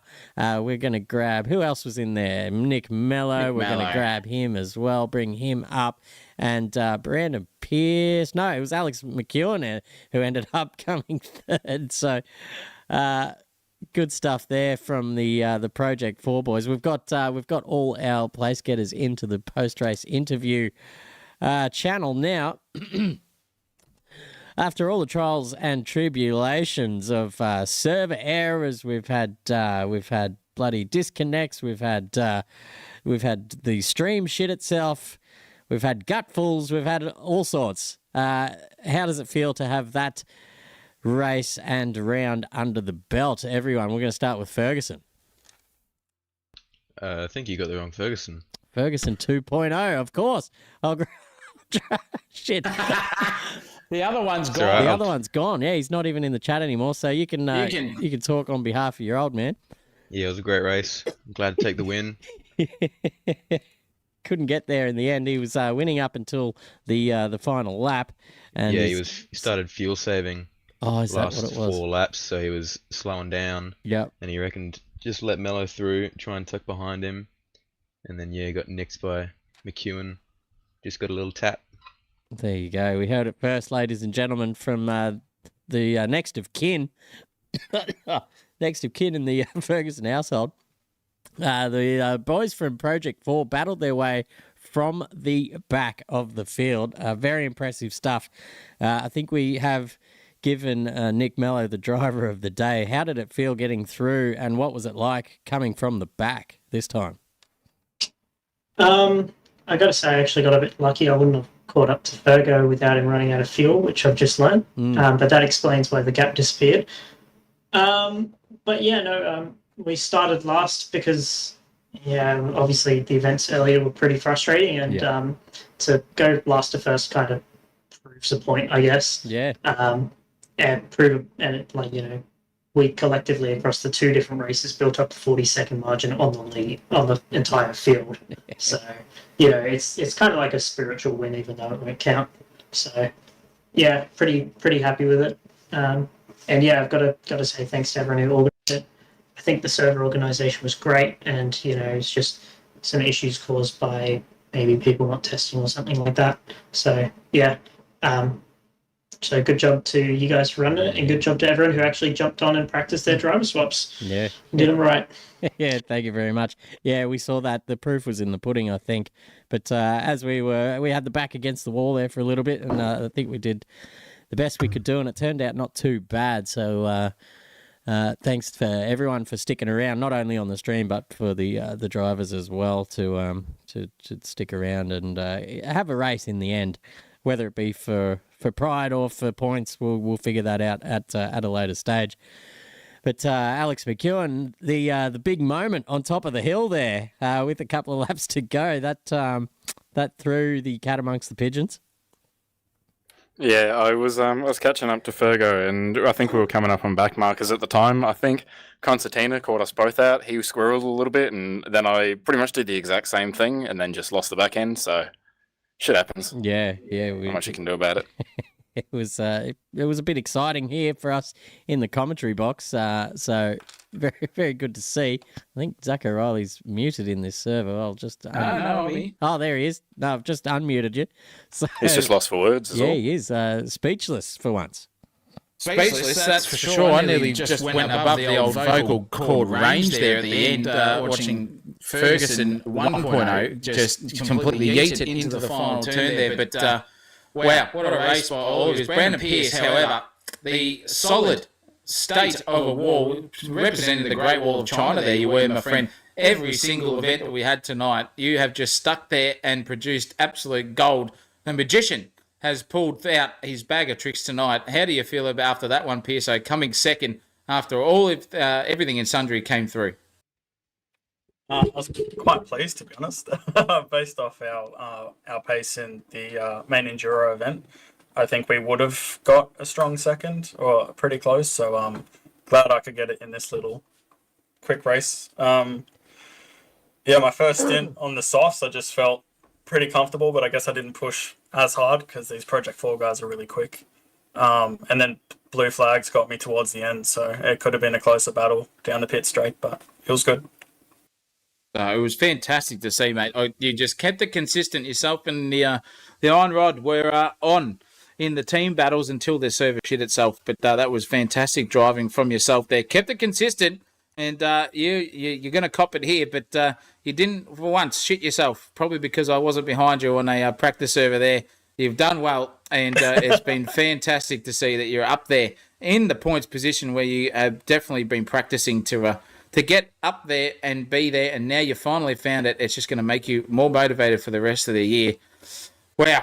I'm lost for words still, Chris Munro, really, on everything that happened after all of that. We came down to less than a second between our top four drivers, realistically, by the time we entered the final bend, and it was a race to behold.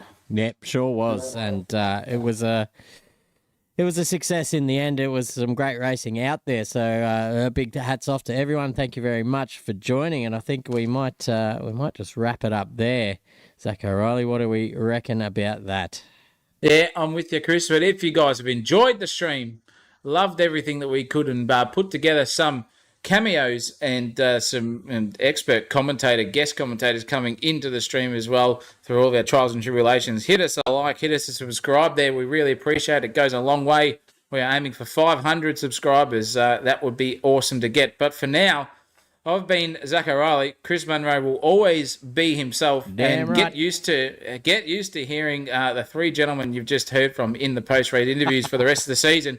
They're going to be there, and if they aren't, I will go eat another shoe tonight. I'm a bit full after one shoot, and we are ready to go. But for now, here at Sensational TV, it's good night. Love yous all. Thanks for watching, and we'll see you for Wednesday Cup this week coming your way from 7:15 p.m. Join us at the Renault Clio for Wednesday Cup at AK Racing. And we love yous. Have a good night. Thank you. Cheers, boys.